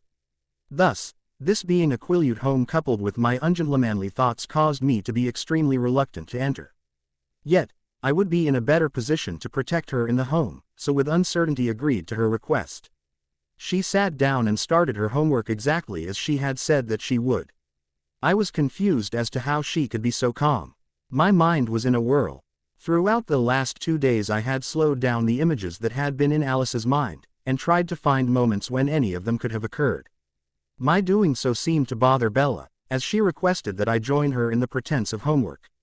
Wanting her to be as calm in my presence as possible, I abided by her wishes, while keeping my mind focused on aiding Alice in discovering what the visions were communicating. Mrs. White's mental voice was worried and curious as she exited her car and opened the front door. She asked the exact question to which she had been trying to figure out. Letting Bella lead in how to approach Mrs. White, I followed behind. The moment she laid eyes on me, she compared me to Carlyle. She found my eyes to be suitable, although she was on guard. The two boys, however, had responded with protectiveness, becoming defensive of their mother. Searching their minds for a way to put them at ease, I fortunately was able to do so without too much trouble. When Mrs. White asked me for an explanation, I chose to answer in Quileute, as I knew that my answers were not suitable for children's ears, and yet I did not want it to seem like I would be making excuses. All 4 of them were shocked that I could speak the language. Nevertheless, it allowed us to converse. Mrs. White was completely taken back when I told her that even if Bella was meant to be my companion, I had no wish to take one. Bella's physical reaction, on the other hand, seemed to indicate that she was sad and disappointed. Had her thoughts entertained me not only as a friend, but also as a lover? This was not the time to think about that, let alone have that conversation, so I set it aside. Mrs. White muttered a cryptic comment, which implied that she knew more than she was saying and even thinking. Then, Bella felt excruciating pain. As a result of me keeping tabs on her, I felt it as if it were my own, unable to separate myself from it. When Bella collapsed, my chest felt like it was being ripped in two. Any previous doubt I had in Mrs. White's assertions dissipated immediately. My body proclaimed the truth of them. Bella was destined to be my mate. "What did you do?" I demanded of Mrs. White, nearly snarling, catching Bella as she collapsed, picking up snippets of thoughts that seemed to relate, at least to her, to current events. "I was young and stupid and thought Renee was talking rubbish," she defended herself. My tone had truly terrified the boys, so I looked at them and told them, I pinky swore. "I am not going to hurt your mother, even though I am angry. Do not worry." The older of the two looked dubious, but nodded. He was incredibly brave and would make a great protector or even chief one day, if he were called to do so. Lifting Bella into my arms, I told her, "I am taking her to the hospital and will be requiring no one but my father to treat her. It would be expected for you to be by her bedside." "Yes," she agreed, "Ken will be home shortly." Saying nothing more, I put Bella in the backseat, knowing that Alice would have seen my decision. Any other day I would have been confident that Alice would have already informed Carlyle. But, given her state and the uncertainty of everything, I sent a message to his pager. When we arrived, he was standing prepared under the awning with a stretcher. "What happened?" he asked verbally for appearance's sake. "She complained of ringing in her ears and then collapsed," I told him. "Alice called to inform me that Bella's body had a severe concussion and is being rushed to the Port Angeles Regional Hospital. Alice foresees them medevacing her to Seattle in about an hour." It was clear in his thought process that he believed Jamaica's body's impact to be connected to Bella's collapse. It was other humans that hurt her. The sun was still out. Rosalie and Emmett were confined to the car. Rosalie, particular, feels terrible, but there was nothing they could do other than call 911, but she isn't confident that it was in time to save her. Oddly enough, although it was hurting Bella, my friend, I did not give two tosses about the body. In some ways it would be a welcomed relief to not have blood that called so strongly to me walking around anymore. He gave instructions for a CAT scan to be done, and went off to assist another patient. A nurse handed me admission paperwork, which I worked through. About 50 minutes later Mrs. White showed up. I handed them to her, and she filled out the details I did not know, signed them, and handed them back. "They're moving her into room 113 in a few minutes," a nurse told us about 10 minutes later. "Thanks, Jan," she offered, while I said thank you, and then moved in that direction. Once we were in the room, I stared at Mrs. White and told her, trying to keep the ire out of my tone, "It can help. Please start at the beginning." She inhaled deeply and then exhaled slowly. Both her body language and thoughts broadcasted clearly her reluctance to speak on the matter. Renee was sent up to Forks by her parents to live with her maternal grandparents, because Renee was getting into trouble in California. Sue and I had recently graduated from high school and were working to save money for college so we could studying to be nurses. Despite her being a high schooler, we became thick as thieves. You know how Forks is. Everyone knew everything about her troubles before she even got here. Renee always was a touch prophetic. Nothing major, but enough that Sue and I came to rely on her. If she said to not drive down a road, for instance, we wouldn't. She was very intuitive, but flighty.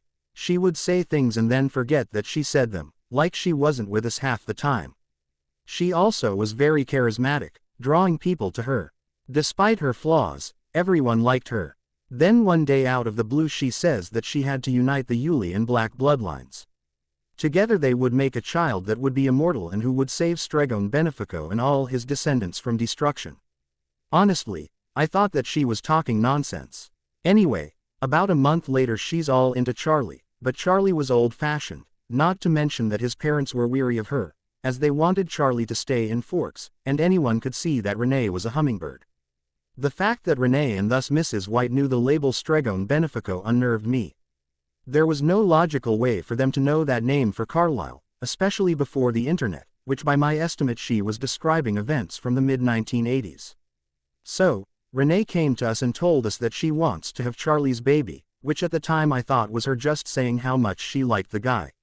Evidently she had found this Quileute ritual to help her. I told her to just be patient and let things develop naturally, but she was insistent, talking about moon and planet alignments and such things. Eventually she wore me down and, come to find out, had already convinced Sue. We did the ritual, and all three of us got pregnant the first time we had sex after the ritual and birthed a girl. Sue was first, then Renee, and then me. Man, I wished later that Renee had warned us that was the price of participation. Anyway, Renee gets pregnant, has the baby, names her Isabella, and then 3 years later runs off with the baby claiming that it isn't time yet. Years later Charlie still hasn't moved on, which struck me as odd, since he's an eligible bachelor for sure, so I did some digging.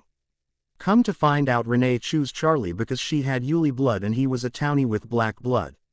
I thought it was all kinds of messed up, and then Bella moved back, while your family is living here, and well, I came to think Renee was not as lacking reality as I believed. Seeing the memories as she told the story was impressive in its detail. Fortunately, she had skipped over the actual ritual, but it was clear that Renee had been messing with things that Mrs. White knew nothing about. Offering something back, I told her, Stregon Benefico is the name one of our rulers gave Carlisle when he lived with them. She looked stunned. Her thoughts were primarily about the implication of Renee knowing that title, while she questioned, "You have rulers?" "Yes," I told her, stressing the word, so she would know the seriousness. "That means there's rules," she muttered. "Yes," I agreed with that same pressing serious tone, which although nuanced boiled down to keeping our existence a secret. "That doesn't sound great for a Quileute," she stammered. "You have your own secrets," I reminded her gently. "Carlisle believes that will be enough to stay their hand." Her mind went through their histories and then suddenly her eyes were wide. "The wolves were around the last time we visited the area," I confirmed. "Goodness," was all she said with her hand over her heart. Wanting to continue building on the tentative trust developing between us, I revealed to her, whatever Renee did, she made it so that Bella's genetics make her especially alluring to our kind. Her eyebrows shot up to her forehead. Her thoughts indicated that she wanted to ask about what exactly, but then she decided that she did not want to know. "And I should inform you that Bella's body is being transported by medical helicopter to Seattle," I stated softly, hoping to lessen the blow in whatever manner I could. She fell and hit her head on one of the concrete pillars on the boardwalk of Port Angeles. "I delayed the trolley to give you time, but Jamaica's body is on its way," Carlisle let me know. Tears formed in her eyes. In a low mutter she offered, "All three of our daughters and Emily, who volunteered, are going to pay heavy prices for messing with fate. I can feel it in my bones." And then mentally she concluded, she was meant to be his partner as an immortal and fulfill her destiny. It was frightening to realize that Alice's visions of Bella were because fate had determined it, and Renee acted on it. Not only had the body swap convinced me that souls and bodies were separate from one another, her words showed me that Bella had been fated before birth to be my mate. Without doubt I had meant my words to her mere hours ago, but with all this information and what Bella was suffering, it seemed clear to me that me resisting her as my mate would only push fate to force us together. When Jamaica's body came in, Carlyle was behind her. He looked over at Mrs. White and told her, "We can find nothing wrong with her physically. Both the CAT and MRI scans show nothing. We wait," she confirmed. "We wait and make her comfortable," Carlyle agreed. "And Bella," she asked Carlyle beseechingly, "has less than a 2% of survival the last time I checked in," he told her, and then added sincerely, "I'm sorry." "Excuse me," she told us both and left, unwilling to cry in front of us. "What's your best guess?" I asked Carlyle. "That as long as Jamaica's fate has yet to be decided, Bella will remain as she is. I suspect that all this time I have been lying to myself. I convinced myself that we were friends. My first friend in a while, sure, but friends. It was clear, though, from the moment she collapsed that I am attached to her. Something within her soul calls to me. Will you tell Bella about Renee's prophecy?" "No," I replied. "Even if I can agree that she is meant to be my mate, I cannot persuade her in any way. It must be her choice completely. Her presence has changed you, my son. You have grown up. It suits you. Perhaps I can stop being the youngest of the family, then," I teased, uncomfortable with his praise. "You will stay with her?" he inquired. "As much as I can," I told him. He left to take care of other patients. When Mrs. White returned she was reminiscing on Jamaica's childhood. After another hour she told me, "I need to get home. The nurse on duty knows to contact me when she wakes up." Finally, she put what she wanted to tell me in a coherent order. "You won't force her." "Never," I vowed vehemently. I thought by connecting her to the Quileute ways that I could save her from her fate, but I can see now that I was just causing more pain. "She's a lovely girl. You better treat her well." "Yes, ma'am," I replied, repressing a smile at her assumptions. Over the next 3 months I spent time with all the Whites. Caring for a coma patient required a lot of work, and my strength made many of the jobs easier, easing the strain from Mr. and Mrs. White. Even some of the nurses came to appreciate me aiding them. Finally in June Charlie and Renee decided to pull life support, since the body had been deteriorating and the doctors had no hope for Bella, and the fetus had already died. It was only due to our family's influence and money that the hospital had not pushed the issue sooner. Mere seconds after the time of death was called, Jamaica's eyes opened. Selfishly I hoped that fate had allowed Bella to stay. When I opened my eyes, they took in each person in the room one by one. It was not Mrs. and Mr. White, Martin, or Damien that surprised me, although it disappointingly meant that I was still in Jamaica's body. Rather, it was Edward standing behind them all, as I couldn't figure out what he would be doing there. Deciding to be a bit cheeky, I talked to him. "Hey, Edward." His smile was 1,000 watts, even though he didn't show any teeth. It was all in his eyes and how his face crinkled. Then, I said hello to the boys. After getting permission from their mom, they climbed into my bed and gave me a hug. "Dr. Cullen believed you were to awaken soon," Mrs. White let me know. "It's good to see you." Looking over at Mr. White, he teasingly ordered me, "Don't do that again." "Yes, sir," I told him with a small smile, while trying to hide my confusion. We all visited for a while, talking about small inconsequential things, like how Martin was doing in school and that Rosa and her parents kept asking about me. Mrs. White seemed unwilling to talk about anything related to the reservation or my health, and Mr. White took his cue from her, so eventually there was a lull in the conversation. "The boys need fed," Mrs. White said, looking over at Mr. White. "Come on boys," he encouraged them, picking up on her not-so-subtle hint. The boys complained and said that they didn't want to leave.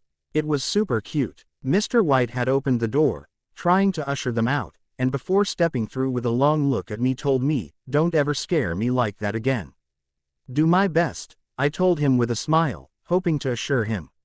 Once they were out of the room and the door closed behind them, Mrs. White informed me in a very professional voice, instantly reminding me that she was a nurse, "You collapsed." Seconds later Edward returned, even though I hadn't noticed him leave. With him was someone who could only be Dr. Cullen, given the unnatural beauty and gold eyes.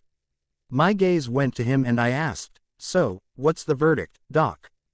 "Before we get to that, can you confirm your identity?" I examined him with incredulousness, then blurted out, seriously. "Please, for my sake," he requested. "I promise to not put it in your record if it helps." Edward's word isn't good enough. I challenged him, uncomfortable with telling him the truth. "It's okay," Edward assured me. I looked at Mrs. White, not wanting to upset her. "Go ahead, baby girl," she encouraged. I stared at Dr. Cullen, hoping he would relent. He seemed like someone who could outwait the Pope. Finally, relenting, my eyes fell to my hands. Examining them, I told him, "Isabella Marie Swan. I was born September 13, 1987 to Charles Swam and Renee Higginbotham, although she was a Swan at the time and is currently a Dwyer." "Thank you," he told me with a sad smile. He had no idea what it had cost me to say that out loud. He should be forced to divulge his closest held secret in return. I couldn't dare lift my eyes.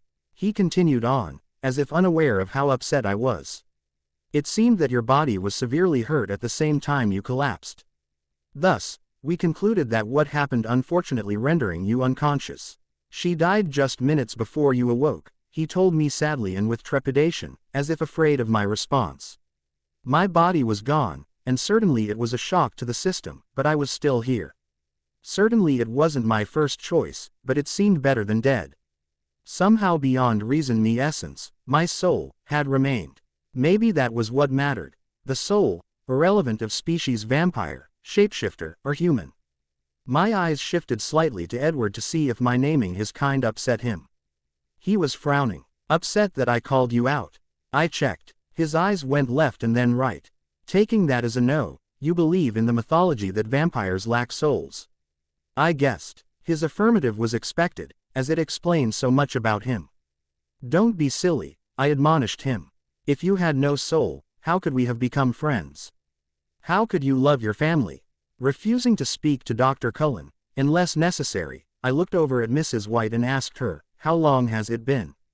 "It's the beginning of June, baby girl," she told me with a sigh, looking haggard, even though she hadn't before Dr. Cullen had walked in.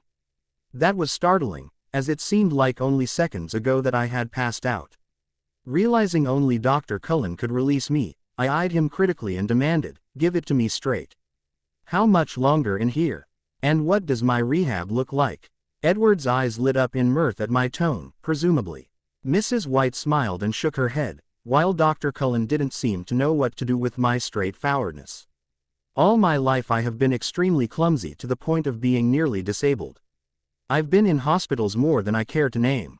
I don't like them. And, although, I'm sure you're a fine physician, Dr. Cullen, the quicker I can leave the better," I explained.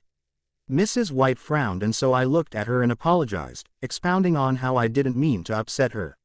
"Since this thing is permanent, we should know these things about each other," she assured me. "It's fine. Startling and a bit upsetting, for sure, but you did no wrong." I'm sure the whole thing had been super hard on her. "You and the Whites have options for care," Dr. Cullen started out. "Since Roni is a nurse, after a few tests, I have no hesitations in releasing you to her. There is a program here in the hospital, if she wants to apply, that would give her leave with pay while she helps in your recovery. The staff here has kept up your strength as much as possible, but there is some rehab needed before you could go back to school, for instance."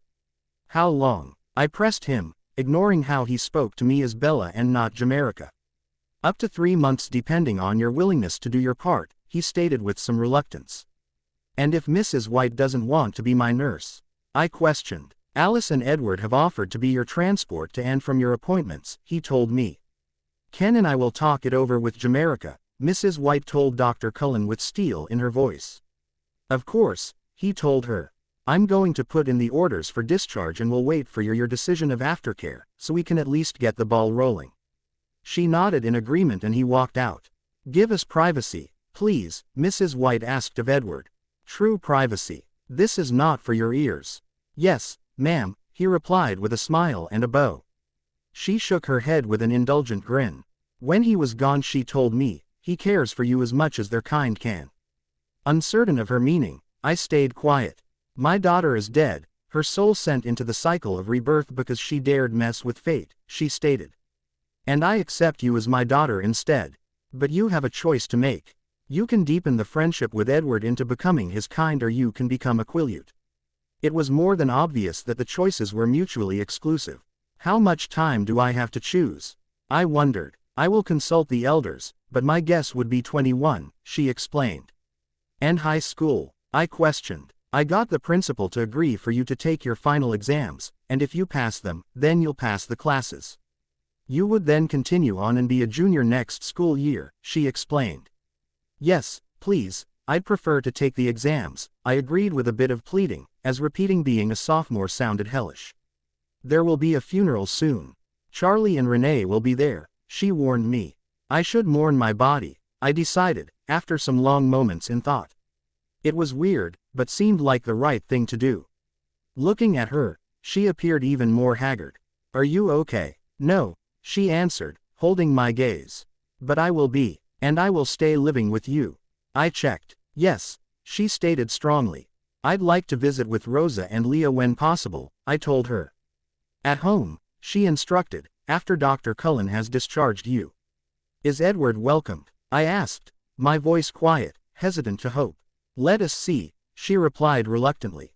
Thank you, I told her, my eyes watering, and pulled her into a hug, despite her initial reluctance. She chuckled. You're welcome, sweet girl. Sure enough, about 30 minutes later the nurse came to take me for a test.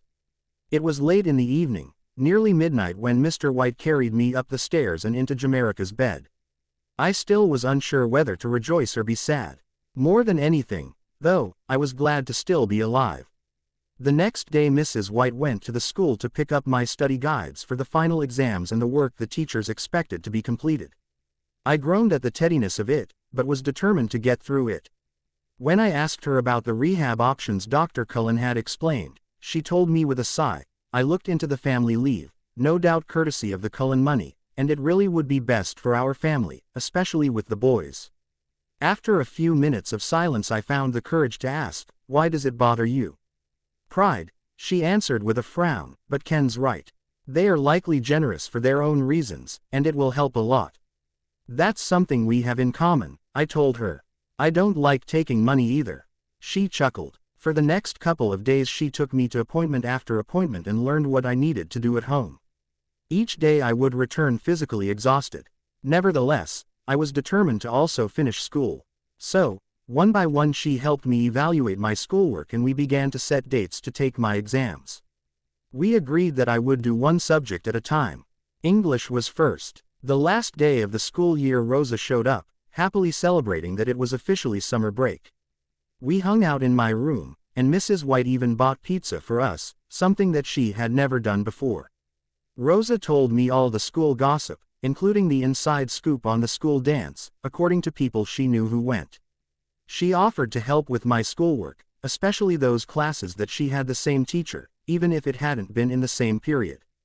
Mrs. White agreed with her offer.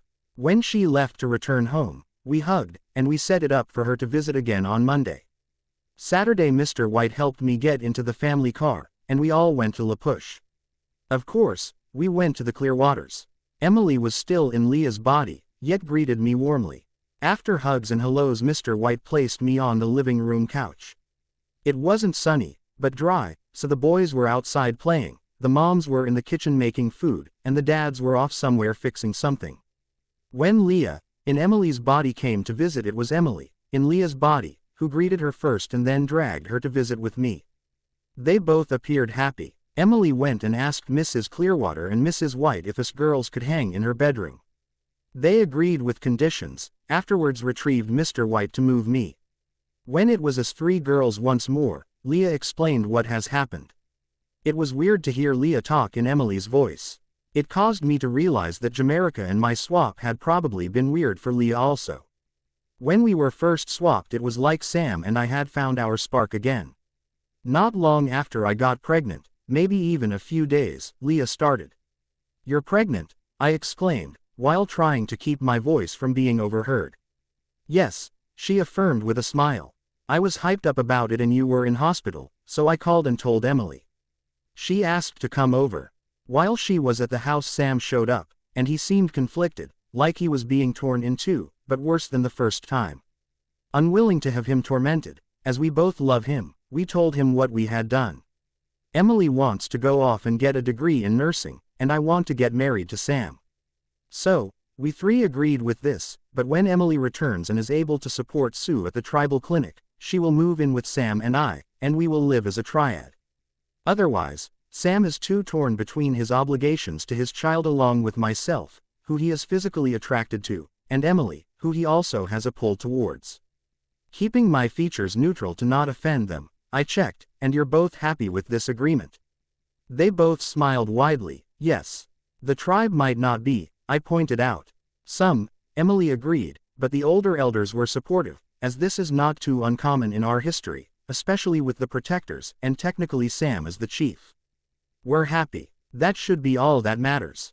Well, that's all that matters to me, I told them sincerely. What about your mom, Leah? She was upset with me, mostly that I had done it, and then told her, but she's glad that I'm happier, pregnant with Sam's child like I wanted to be. And she and I have always gotten along, Emily added. Seth, your dad, I checked. All no, as well as the ruling council, so Billy and Old Quill, along with the other protectors, Emily added. I'm happy for you, I stated, meaning it sincerely.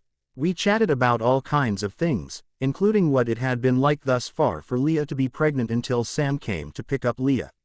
Almost immediately the atmosphere changed, so once him and Leah were gone, I asked Emily, what was that about? Sam is still struggling. When the pack is around, he hides it, but he's upset about what we did. Frowning, I knew from experience the fallout impacted everyone whose lives were touched. He had a right to be angry, but I didn't say so. I had asked them beforehand, so they went into it with their eyes wide open. Mrs. White had invited Edward over, along with Mrs. and Dr. Cullen, on Sunday. With the boys tucked away in their bedroom, Mr. and Mrs. White told Edward that he was permitted in their home, through their front door only, on Sundays after church when they were both home. They would be telling the protectors on the res about this arrangement, and if any harm were to come to any of them, then Edward was to surrender himself for execution, otherwise all the Cullens' lives were forfeit. There was a brief moment when Dr. Cullen looked at Edward, he nodded in agreement, and then Dr. Cullen told them, we are agreed. Thus, developed the pattern of the summer. Subject by subject I passed all the exams, Quileute being the last one. On Friday nights I spent time with Rosa. Mostly we studied, but sometimes we'd watch a movie and do silly things. Saturday I spent with Emily and Leah at La Push, and Sunday I spent the afternoon and early evening with Edward. Mostly we sat in my room with the door open enjoying each other's company. As the weeks passed, I began to see what Mrs. White had hinted at. We were definitely smitten with each other. The first time we were alone, he checked, you know that Mrs. White's feelings are not directed at you. In an abstract way, yes, but sometimes it's hard to not it personally, I admitted. She is grieving the loss of her daughter, while having to pretend that she's glad her daughter woke up from a coma, he pointed out. I know you know, Bella, he soothed. I only say it to help you remember to not take her sadness or confusion personally. I'll try, I agreed. It must be hard, he offered empathically. After a moment's pause he confided in me, the way you were when you woke up at the hospital is probably the most Bella-like you have acted since this whole thing happened. I was caught off guard, I defended. This isn't a complaint or criticism, he assured me. I am only pointing these things out in my, perhaps poor, attempt have you see my main point, which is that no one, not even Mrs. White is holding you accountable for Jamaica and Leah's choices. I blew out a breath, realizing my own prickliness about this topic. I hate hurting others, I confessed. You didn't, he stated emphatically, and you're handling it all with grace and compassion few people would be capable of. Blushing, I thanked him. He changed the subject to school, but his words had brought me some level of peace I didn't have before. I worked hard at not only on my schoolwork, but also with my physical therapy. Within 3 weeks I could do most things with a cane, and by 6 I was mostly stable. I was determined to be healed by the end of the summer. By the middle of August, Mrs. White decided that Edward could come over 2 days a week, adding Wednesday afternoons. He would help me watch the boys, so Mrs. White could get groceries and run other errands without taking them. He was wonderful with them. The boys learned that his body was stone, and so to be careful with their movements. It was a joy to watch him play and be light-hearted. Despite this, Mrs. White kept a close eye of him when she was around. I simply had gotten used to my body's reaction to his proximity, knowing that it was simply my Quileute DNA warning me of potential danger. A few times Alice joined him and we were getting to know each other. She was intense, but full of joy. Each time when Alice visited, Mrs. White was in the room, as if 2 vampires were too many for her. As the next school year started, Edward and Alice were in their senior year, me in my junior, and Emily had gotten a scholarship into a Bachelor's of Nursing program at the University of Seattle. She was awarded a full scholarship from the Platt Foundation and Mrs. White grumbled about Cullen money. I thought Emily had earned it fair and square, but I wasn't about to say so, even if Mrs. White was right. I asked Edward and he smiled, but neither confirmed nor denied. All in all, it seemed like the fates had found balance once more. On the 3rd of January, Leah and Sam's first child was born. They named him Stillwater, as he was a very calm baby. Over the years Sam seemed to settle, and was affectionate with Leah, while reserved, but caring with Emily. Embry and Jacob had also become protectors. No one could explain why the pack was 5, except for the possibility that the Cullens were 7. Then in the summer after Edward and Alice graduated, Mr. Clearwater had a heart attack, which prompted Emily and Seth into becoming protectors. The whole pack struggled to have the truth that Emily was in Leah's body in their face, and very shocked Leah's body had become a protector at all. Fortunately, by the end of the summer Emily had complete control over herself, and Sam gave her the tribe's blessing to go back to Seattle, so she could continue her studies. According to Leah and Emily, they had finally come to balance. Leah got Sam in his human form, and Emily in his wolf form.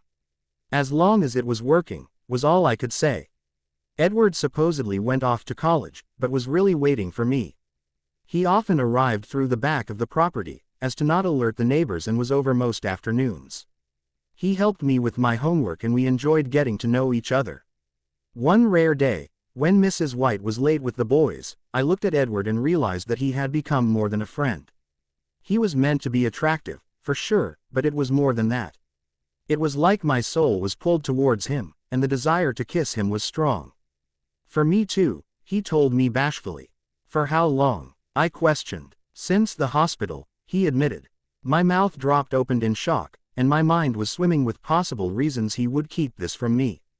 I promised Mrs. White to let you choose, he explained. The choice she had offered me upon my awakening came to mind. We can always find a way to be together as you grow older, he assured me. There are more than those 2 choices. It was easy to imagine how when I was Renee and Charlie's child I would have wanted to leave them behind and enter his world, as they did not have much hold on me. But in Jamaica's body I could not imagine it. Not to mention that to live in this body for eternity was unsettling in a way I could never describe. I'm sorry, I told him. Don't be, he assured me. Even to have found a friend in you is a great blessing. There is no hardship on my end. Would a relationship really be possible between us? I wondered, trying to imagine how copulation would even be possible. Our cousins do with human men with no lasting damage, he told me.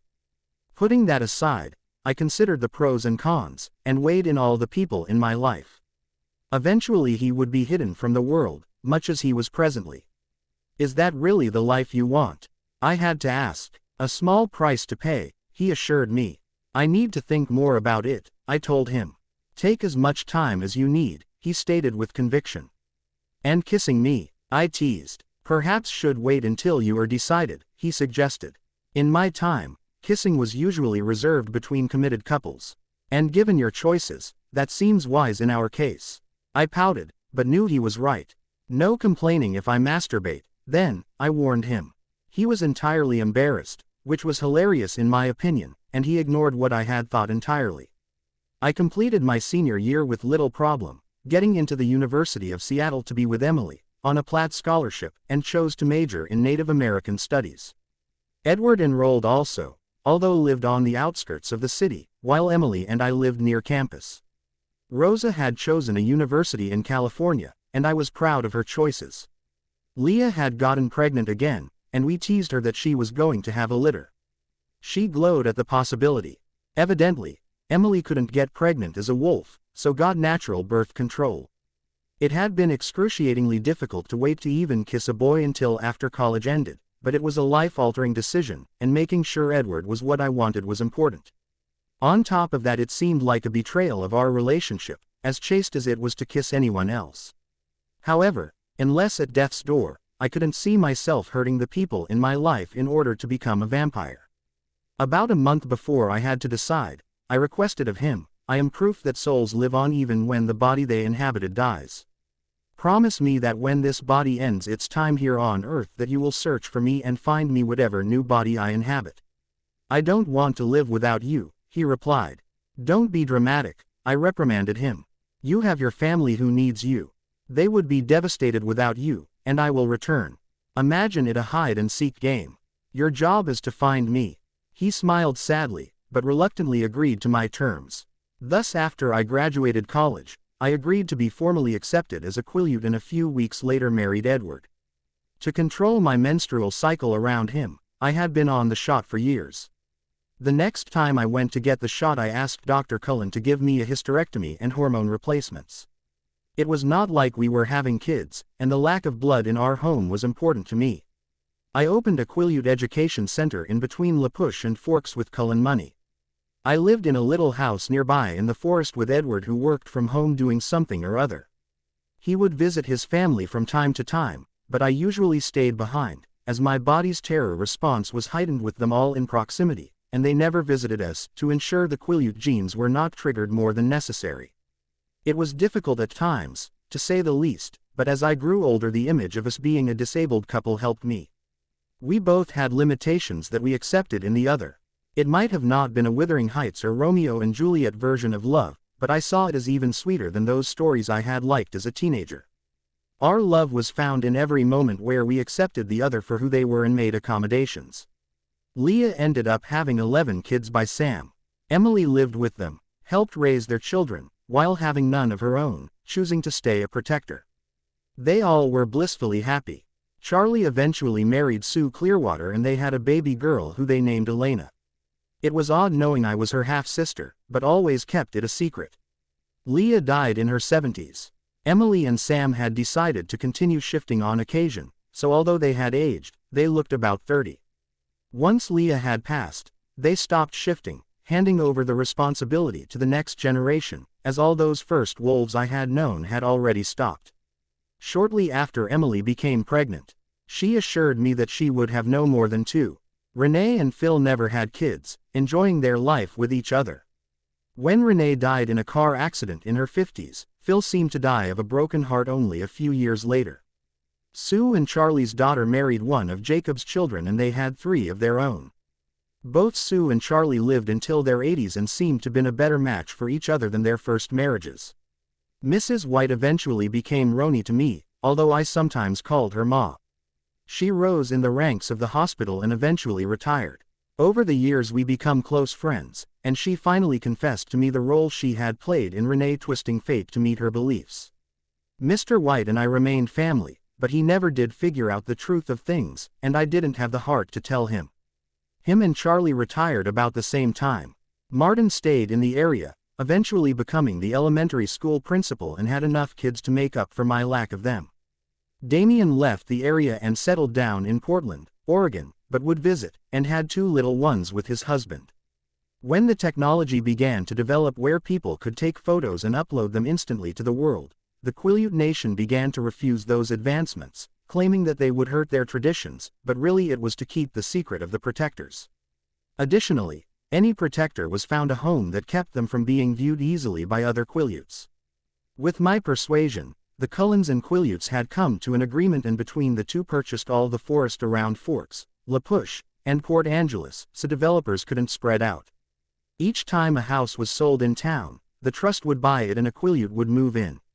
It was the trust that also managed the center. By the time of my retirement, the peninsula had become a sanctuary in all but name, with the Quileutes outnumbering the townies, even in Forks. Wi-Fi was in each home via underground cable along with phone connections. Cell phones could call and text in the forest, but there was no roaming data. People came from all over to escape their lives and slow down. The increased tourism allowed the Quileutes and people of Forks to have jobs that provided for their families, and those who didn't want to stay stuck in the Dark Ages left. The very qualities that were meant to shield the protectors also became a beacon for vampires. As the years went by, the wolves ending a nomad or two became more frequent. We often were at a quandary of how to discourage them.